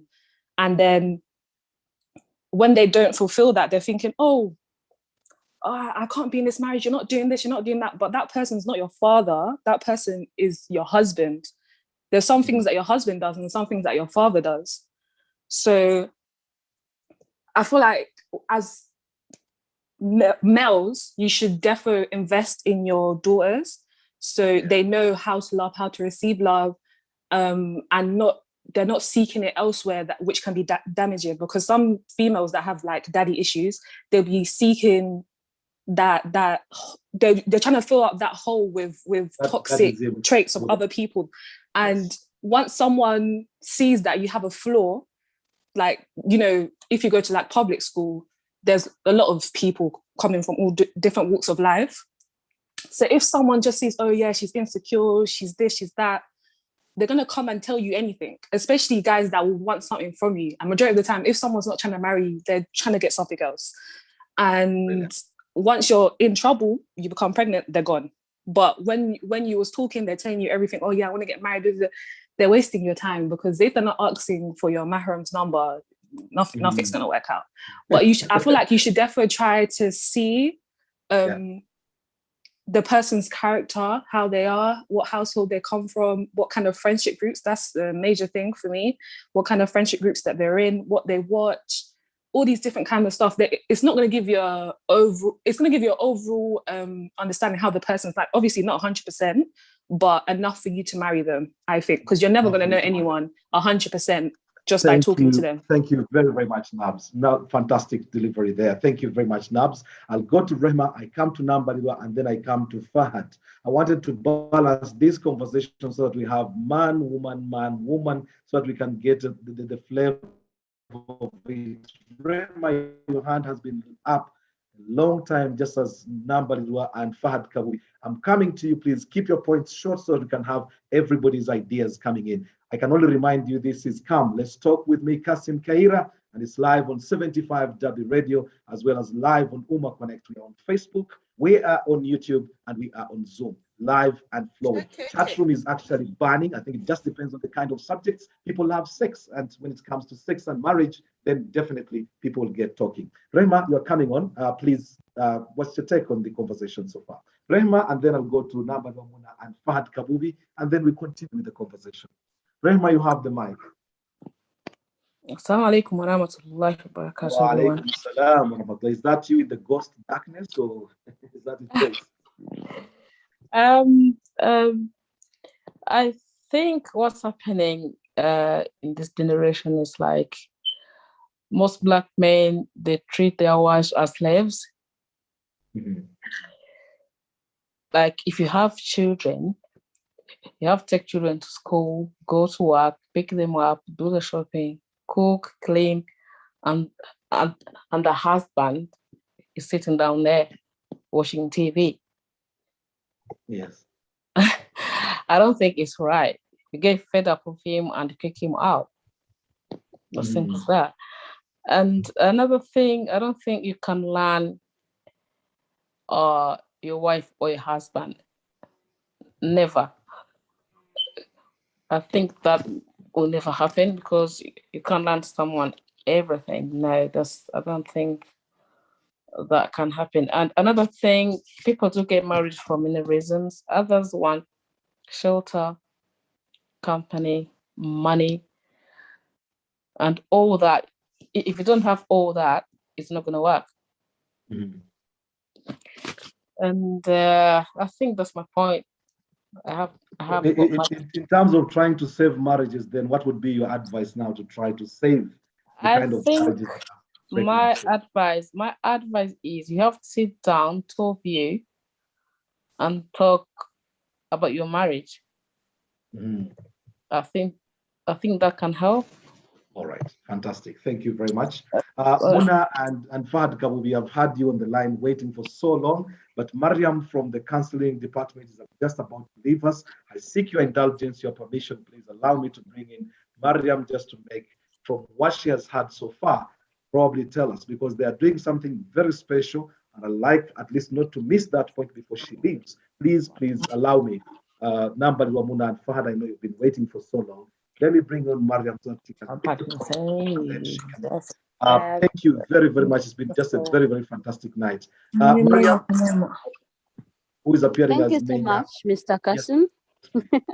Thank you so much. I thank all the previous speakers. Bottom line, marriage is an act of worship, regardless of the faith you follow. For those people who take marriage as an act of worship and take the intention to begin marriage in the foundation of God, they keep their marriages. As a community, for those of us who are married, you have to be in faith. For those of us who are married, we must fight hard to create role model families where young people will copy, admire, get married, and keep their marriages. There are several reasons that are leading to breakage of marriages, but the community has a lot of challenges. For example, people are talking about people who are addicted to sexual movies, fantasizing sex all the time on TV, music is all about sex, and all that stuff is bringing a lot of challenges in marriage. But the bottom line, let's understand that marriage is an act of worship. It is founded in the fear of Allah. With that, we shall be able to keep the marriages, and the young people shall be able to keep the marriage. And please, let's allow the young people to have standard premarital counseling sessions. Men should accept to cut the ego, and the women should also accept to cut the ego so as to keep the marriage institution standing.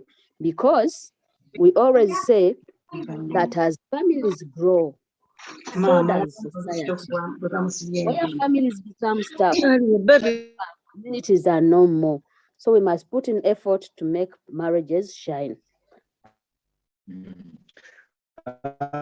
Mariam, before you go, there's something that you are already doing something about this. I mean, you're making suggestions, but these suggestions are actually practical things that you've been able to do. Tell us about the retreats for couples that you've been doing. I think it might help some of these people, because sometimes one of the things that has been suggested has been to try to get couples to go out, take holidays and so on. Many people don't even know what to do. They don't know where to start from.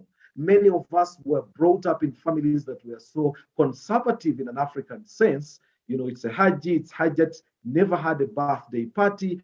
For you to even imagine now going on a retreat with your wife becomes very difficult. You are doing something about it, Mariam. Could you please tell the audience tonight about what you're doing in terms of the couples retreat? Our couples retreat came about as a result of touring so many schools, where we found that many of the challenges the young people are finding, the teenagers are finding, we realized that those challenges are almost coming from their homes. The parents are ignorant about the challenges their children meet. So we decided to meet the parents. And that's how the couples retreat came in, to meet the husband and wife, the two of them, to talk with them on the challenges of the children. However, with the time, we got a standard way of having husband and wife sit together, learn marriage together in a systematic way. If we are to talk about forgiveness as husband and wife, how do we do it? We decided to design a marriage course that has all those things we think are a challenge in marriage, address them as husband and wife when they are present. And not only that, people are allowed to be given couple time, go somewhere, the two of you, talk about communication, for example. What is it all about? Talk about forgiveness, for example. Talk about issues of money, if that is the problem of the home. That is couple time. And we also have that opportunity of letting husband and wife move from their home, go far away from their homes, visit, for example. Uganda is a very beautiful place. The western part of the country has all the things that you may think made Uganda be called the Pearl of Africa, and all other areas in Uganda.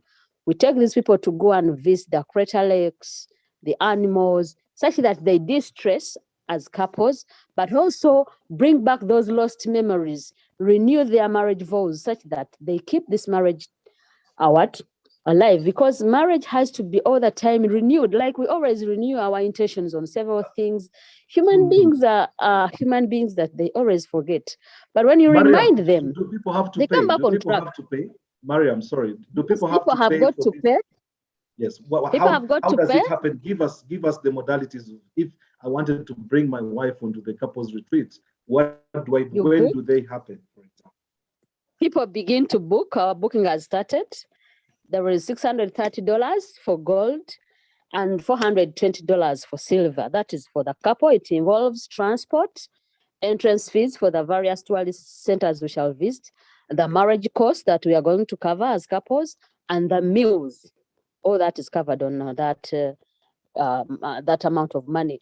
And they can also contact us on our numbers, +256 702 976690. That is one of the contacts. They can also write +25 752 63 9911. And our flyers are moving on social media. They can see it, but the couples retreat has made so many things that we've found out, and people are really changing their marriages, and they're learning to keep together and feel better. Mariam, someone is saying in the chat room that this is not for the poor or the young couples. It doesn't favor the young couples in terms of the pockets. It sounds expensive for the $630. But even then, that person is quite right. But what is the cost of mending a lost marriage relationship where we have children? What is that cost? Yes. What is the cost of losing a marriage where you injected millions of money to introduce that beautiful girl or handsome man? What is that cost? Absolutely. Now, Mariam, thank you. But when we get sponsors, we can lower the costs. But as of now, that is it. Well, good people, you have heard it from Mariam, the couples retreat. They prepare this marriage course, especially for people who are already in the marriage, but also very importantly, for those who haven't gotten into the marriage. make sure that they understand what they are going in. That actually happens. Thank you so much, Mr. Kassim. Thank you so much. Pleasure. This happens a lot in the Christian faith. This happens a lot in the Christians are involved. Yeah, this happens a lot in the Christian faith where they prepare the couples. You find that within Muslim communities where, for example, the girl has been prepared a lot, the man actually hasn't. And we all go in with the macho situation feeling like we know. And we have a standard course for the premarital people who are just willing to be married. We have a standard course for them.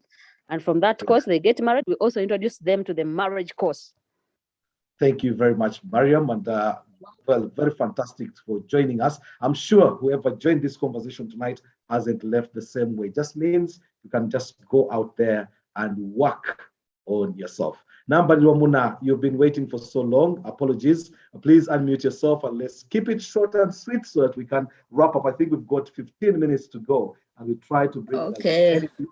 Assalamu alaikum wa rahmatullahi wa barakatuh. Alaikum salam wa rahmatullah. Lero tuletedde omulamu abambi olaba na besira banganako ku gundi ku mbalabyeko labyeko kwazi oba yakoma mwaka gwa nkaaga okujja kuno. Anyway, ebizibu bingi nnyo ebiri mu bufumbo naye nga byonna bitandikira ku ntegeera yaffe. Entegeerayo n'engeri gy'olabamu ebintu. Your mindset. It all begins with our mindset. What do you think marriage is? Zara? In many cases, very many people think that marriage is just maybe being man and woman together. They don't know the values of marriage. Many get married because of various reasons. Others even marry for selfish desires, and they will end up breaking sincere. Because very many people have a lot of expectation when they get married, not knowing that marriage, for instance, for us to the Muslims and even other religious sects, is an act of worship, because every man and woman, God wants you to be together in marriage. That's why he discourages us to go for adultery or promiscuity or fornication. But in many cases, our reasons for marriage can either fail us or can help us succeed and live together with our spouses. Many people have very funny mindsets. When they reach into marriage, they expect this, and when they don't find it, they want to run away. Mostly young girls, when they get married, they think things will be like what they see in the films, which is the part of social media, balancing what you see on the TV and reality. Many have not yet compromised that. 2, financial constraints. By the way, very many get married. Maybe they may have borrowed money for their weddings. When they reach there, things fail. There is not enough money. Now you are 2 people. You have to look after each other. Then one of them, either the man or the woman, if you cannot help one another, one will feel constrained and will say, no, I cannot go along. They will break off. There is also another thing called narcissism. People having narcissistic Oh, Mona, your line nature. is getting bad. Your line is dropping out.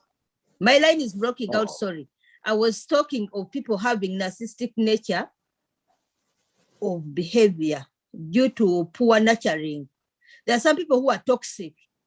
They use foul language, abusive language, toxic language to their spouses. How will you expect to be together? Of course, you will break up because one of you will feel that maybe he's not loved, he was not supposed to be with you, and will be, in other words, maybe physically abused or emotionally abused, then he will run away from you. In most cases, some people, when they marry, they get married when their age is somehow not almost the same, or one is older than the other, or the other is younger than the other, or the other one is educated and another one is not educated. So very many things. There is also imbalance between work.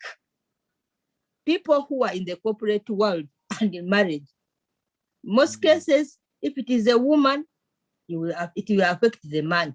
If it is the man, it will affect the woman, because there will not be time balancing between marriage and work and children. So there needs to be time. You have to give everything time. And last but not least, because there are also other people there, where there is lack of communication, everything is kaput. For us, we say kaput. Kaput means it's dead. Kaput is a German word meaning dead. Everything is kaput. So communication, where communication skills are poor, there is nothing that can go on. So you, the young ones who are not yet married, work on how you communicate with people. Work on how you communicate with your spouse. Work on how you will communicate with your friends. The friends you choose today can be the friends for life, can either help you build your life or destroy your life. Choose friends wisely when you are married. Fantastic. They can either break your marriage or they can build you.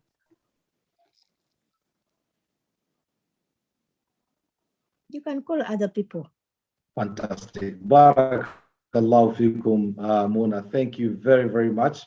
I'll get Fahad Kabubi. I don't know whether he's dropped off. His hand has been up so long. My sincere, Fahad, I'm trying to look for you. My sincere apologies. Looks like your line has dropped out. I think either you've run out of time. But thank you very, very, very much. And Becca Chinji, Becca is saying a thing. Mona, you never disappoint. That's without a doubt. And Aisha Passionate thanks, thanks Mona, to the points that's very, very mature points that have been raised. I'm looking for one of the people who have been actually first on here, because I've lost Fahad Kabubi, whose hand has been up for a long time. I'll go to Imran Shaban. Imran Shaban, we've not heard from so many men, and yet I think we are there. Imran, your own take. You've been listening to the conversation. Where do you think we are going wrong, and where should we go out of here? Imran Shaban. Yeah, thank you so much. You hear me? Yes, yes. Welcome to the conversation. You've been here from the very beginning. Thank you for it's a pleasure. I'm really honored to be with you. You're right. Assalamu alaikum wa barakatuh. Wa alaikum salam wa rahmatullahi. Yes, you've had the conversation we've been having. What do you think is going wrong? What has gone wrong that young couples' marriages are breaking up nearly almost as soon as they start? They are breaking up. So I've been hearing what you've been discussing, and it's been fruitful. The counsel have been taking. But I want to take it back to what I believe is the issue in my perspective. Right. I believe we could not package well the issue of like courtship in Islam, or like in our religion we have been having before. How do we get back to young people, tell them about dating? I mean, like, can they keep in line of like being prepared for marriage, and then in good line of getting them done even clearly? We reached a point where they have not gotten enough information. They don't know where to get the information or even who has it. So can we get back to the bottom line and we discuss who teaches what for who? After that, then we should now look at what they can do for themselves next. And I believe if we discuss the aspect of dating before, because I believe there's no information we can get where people are given opportunity for them to learn. So let them learn first before they go into marriage. And if we can go into understand that, I believe we're going to move forward. Thank you so much. Barakallahu fikum. Short and sweet, straight to the point, and you hit the nail. Thank you very much. The conversation is Come Let's Talk with me, KASSIM KAYIRA, and it's live on 75W Radio, live on Zoom and YouTube via Umma Connected. Brilliant conversation we have had today. Actually wish that I will take about probably a minute. You will allow me to just go into the text message, into the chat room. Loads of messages actually that we've been having. very fruitful conversation going on down there. Haifa, I've never heard from you, so probably this is a chance to hear from you. You've been listening into the conversation. What's your take, or what's your takeaway from here? Haifa? Haifa, are you there? Haifa, are you there? I'll go to Farida. I've seen Farida, not Farida and Peggy, but the other Farida. Or is that Haifa? Is Haifa unmuted? Oh, she's not. I'm looking for Farida. Hasfa, if you can find Farida, please, if you can just unmute her for me, please, just in case. Oh, I've found her. Farida, if you can please unmute yourself. Farida, I've been listening into the conversation. I've seen your messages into the chat room.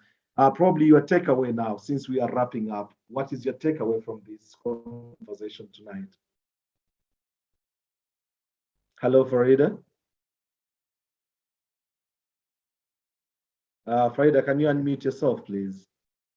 I'll go to Maz. Hi, Maz. Hello, Maz, are you there? Oh, everybody's gone quiet now. Assalamu alaikum wa rahmatullah. Wa alaikum salam wa rahmatullahi wa barakatuh. Isayika kino wasobola kwogera bulungi. Wanji? Sisobola kwogera bulungi, sewulira bulungi. I'm happy to just Oh, type. sorry. Okay, Alright. that's why you're typing. No, maybe just a quick one when you take away, having listened to tonight's conversation, very brilliant, and then the text messages in the chat room. What's your takeaway tonight? There's a lot to take away, Sheikh. Yeah. I think one of the best one I had is Mariam, the counselor.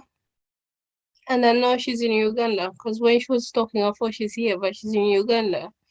And it's good to, and it's good to see that our people have taken matter into their own hands to actually start offering counseling to people, because as we African people, we intend to overlook counseling or look down on counseling. So that's my takeaway from today.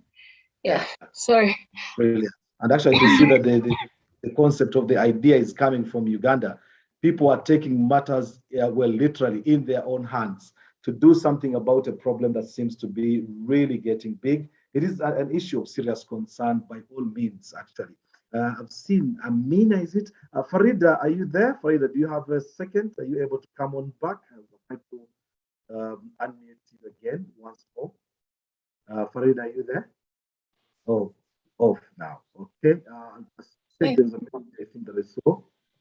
There was an interesting message I want to read, and it's here. Oh, Mariam, text us. Sheikh, I'm just telling you that you have a hand up. Sheikh Oh, Taura has his hand up, and also Faima said he muted himself by mistake. So. Oh, okay. I thought he had run away from the idea. I can't see the hand that is up. Which hand is up?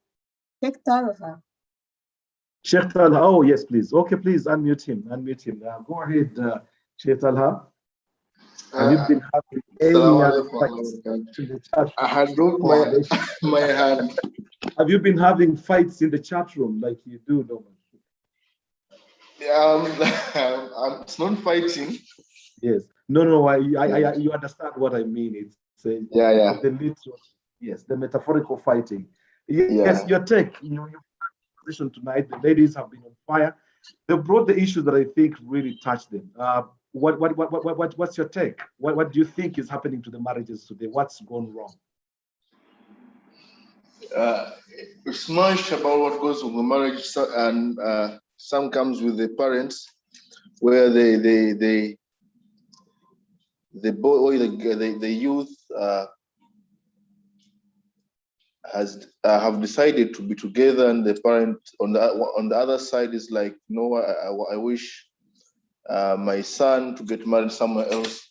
And the other stuff that has made this hard is also today's generation has come with opinions degrading the facts about what really marriage is about, and bringing in theories like some priorities of marriages are not the priorities of marriages.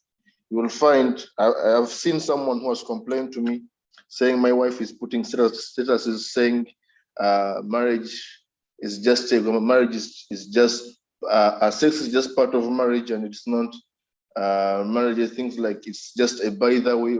She's even not getting to do that, and I would request people who teach about marriage to just encourage people to do what they have to do in order to put the partners in position to be ready for sex, other than saying sex isn't what marriage really is. Sex is just something that word just degrades it to those who think they are civilized, not wanting to go into that, saying no, it's not about sex. Why do you want to have sex all the time?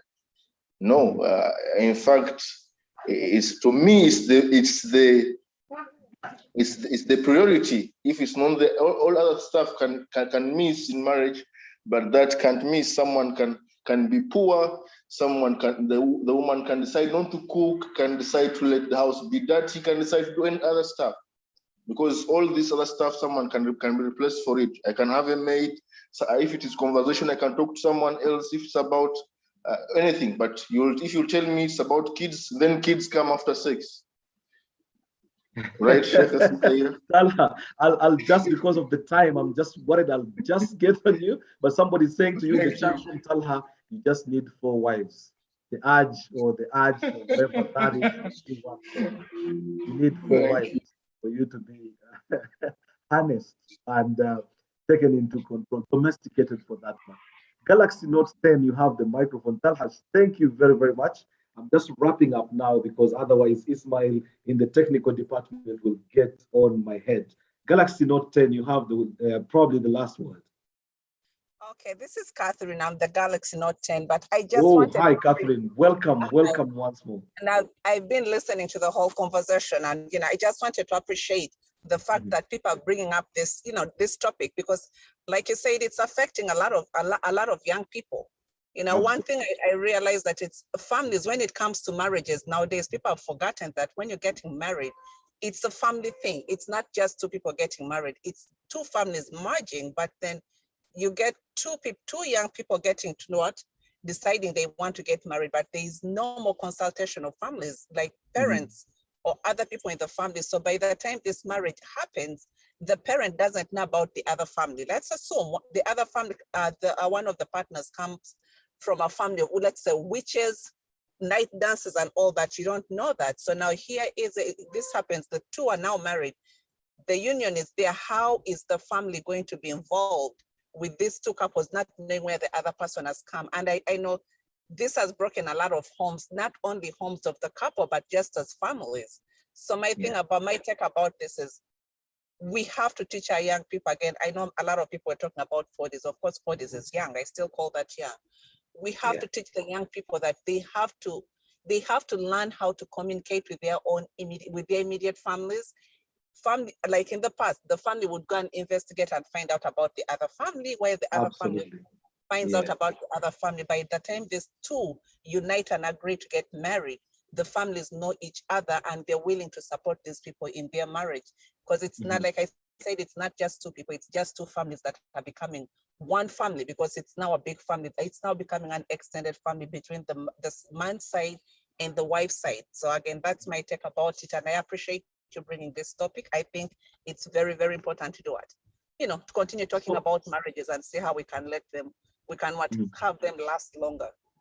Catherine, do you believe in the counseling aspect to marriage as a remedy, as one of the ways that might help to bring life to marriages or relationships that are breaking up?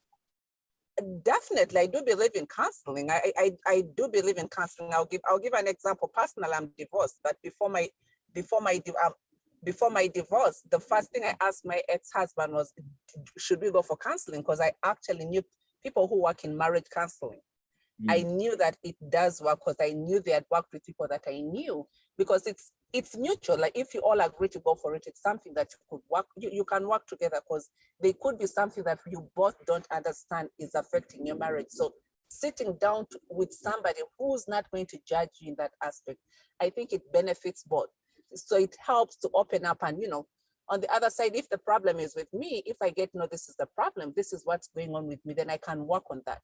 You know, if it's something that we all agree on, so, okay, you know, this is what is breaking down our marriage, let's talk about it.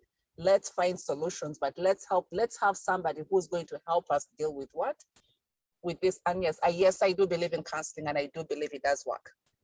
Quite often something that happens is that men do not want to turn up for this counseling. I think in the chat room, I noticed the mother was saying, you know, they were calling even for couples retreat to have couples discussing, having a conversation around the issues that families are facing and how to deal with them. Very few men turned up. Is there always something to do with men not turning up for these sessions? But we have to understand what men are we talking about. If we're talking about our fellow Ugandan men, and maybe because they do not believe in these things, because men believe that they have to be macho, you know. We have to be the ones who are in control of all these things. So when it comes to counseling, it's a sign of weakness to some men, but it's not weakness. It's strength. It's you trying to work on something that you failed, because by the time you get to that point, it's like all of you have tried, but it's not working. But now you want to get somebody to help you to get to that point where you're going to do what you're going to do. You're going to find a solution. So again, like I said, men see it as a sign of weakness by the time it comes to counseling. So they have to be educated and be told it's not weakness, it's a strength. It's you waking up and saying, oh my God, today I need what? I need help. I think I'm failing in this, but somebody else can help me do what? Somebody else can help me figure out what is going on and how I'm going to deal with my own family and my marriage. Mm. Well, someone says in the chat room, the topic should be brought back in Uganda. I think people wanted to burst out and let their hearts out. I think we could. There's nothing wrong that would stop us from organizing another day where we can have it in Uganda. Today was the global community conversation, and tomorrow on Bridging the Gap with Becca Chiinji, they'll be talking about the life of BMK, that rich tycoon who passed away on Friday and was laid to rest last night on Sunday. We have Imam Kasozi and also Haj Kawoya as the formidable journalists who will be the guests on the conversation.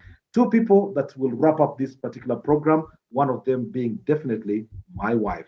Becca Chinji, you have the short man's last word, and then I'll go to the mic and wrap this up. Becca, you have the mic. Hello, Becca, are you there? Yeah, hello. Assalamu alaikum. Wa alaikum salam wa rahmatullah.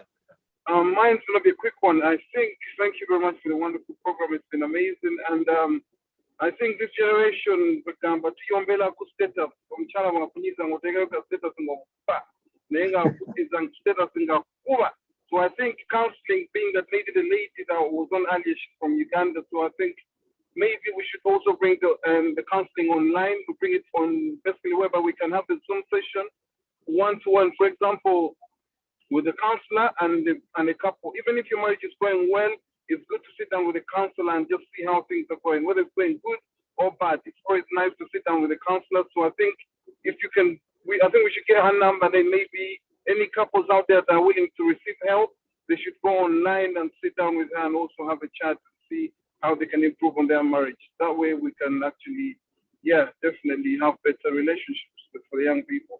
Because we're more on .com, everything is virtual now. So let's take the counseling virtual as well. That's what I wanted to say. Fantastic. Thank you very much, Becca. And you will be running the show tomorrow, Bridging the Gap, where we'll be talking about the life and times of BMK and what made him a special person. Last word goes to my one and only, Naima KAYIRA. Naima, you've been listening to the conversation. I've seen you, going into the chat room and making a lot of noises there. How have we kept it boiling for the last 24 years? Sheikh, I've not had half of your question. Oh, okay. Well, I was just saying, you've had the conversation tonight. I was just saying, we've been married for 24 years, alhamdulillah, going 25 very soon. Looking at today's marriages, what have we done that they are not doing? That's a good one. We're just having a conversation here with my big boys. And one of them said it's because their parents make them marry young. But then I remembered we married really young. And I remember people saying, why were we rushing? For me, I think it was about taking the day by day and living it that way and not worrying about tomorrow. But this generation, me, I think if they are on the run, every time they're on what is it? Tiptoeing. They're always tiptoeing. Yeah. And I think somehow I don't blame them because of the nature of what's going on. Everything has to be new. Something is coming out new. So it's that's the thing. Like they don't want to be in one place. They are always hyper. That's how I think of it. So yeah, it's about taking. I think for us we took each day how it came, and I think we enjoyed it. I don't know how these other generations are doing it, but me, I think they are really hyper, to be honest. Well, maybe that's now food for thought. Ajat Sara Semakura says we should have this conversation in Uganda, and we just bust the microphones with that. Inshallah, we'll see if we can organize a session to that effect. Thank you very much for everyone that turned up tonight. It was just a fantastic conversation, but one of those that you never find a conclusion. You just hear the problems, you talk about the solutions, then you go out and try and do whatever you can do. I all wish you a very good night and hope that whoever is having problems in their marriages, may Allah subhanahu wa ta'ala provide a way out so that you can have a much better life. And for those who don't feel ready, then maybe it's time you went for the counseling. Maybe it might just help you. You never know. The numbers of people that are breaking up across the world, the numbers are growing. And it's a number of factors. The lack of patience, going in without having adequate reasons, as people said, going in for targets. They are target lovers, people who just go in for the money, for the wealth, for the beauty. And once these things disappear, they just run out of the relationships. Our patience threshold is thinning with every day that goes by. But I think if we go back to the very basics, the faith, the love, the trust, probably we might get it better. Thank you very much and have a very good night. Inshallah, let's meet again next Tuesday, where we'll be having another very interesting conversation in this global community conversation in the program Come Let's Talk with me, KASSIM KAYIRA, live on 75W Radio and live on Zoom and YouTube via Umma Connected. Thank you very much and have a very good night. Lovely. Assalamu alaikum.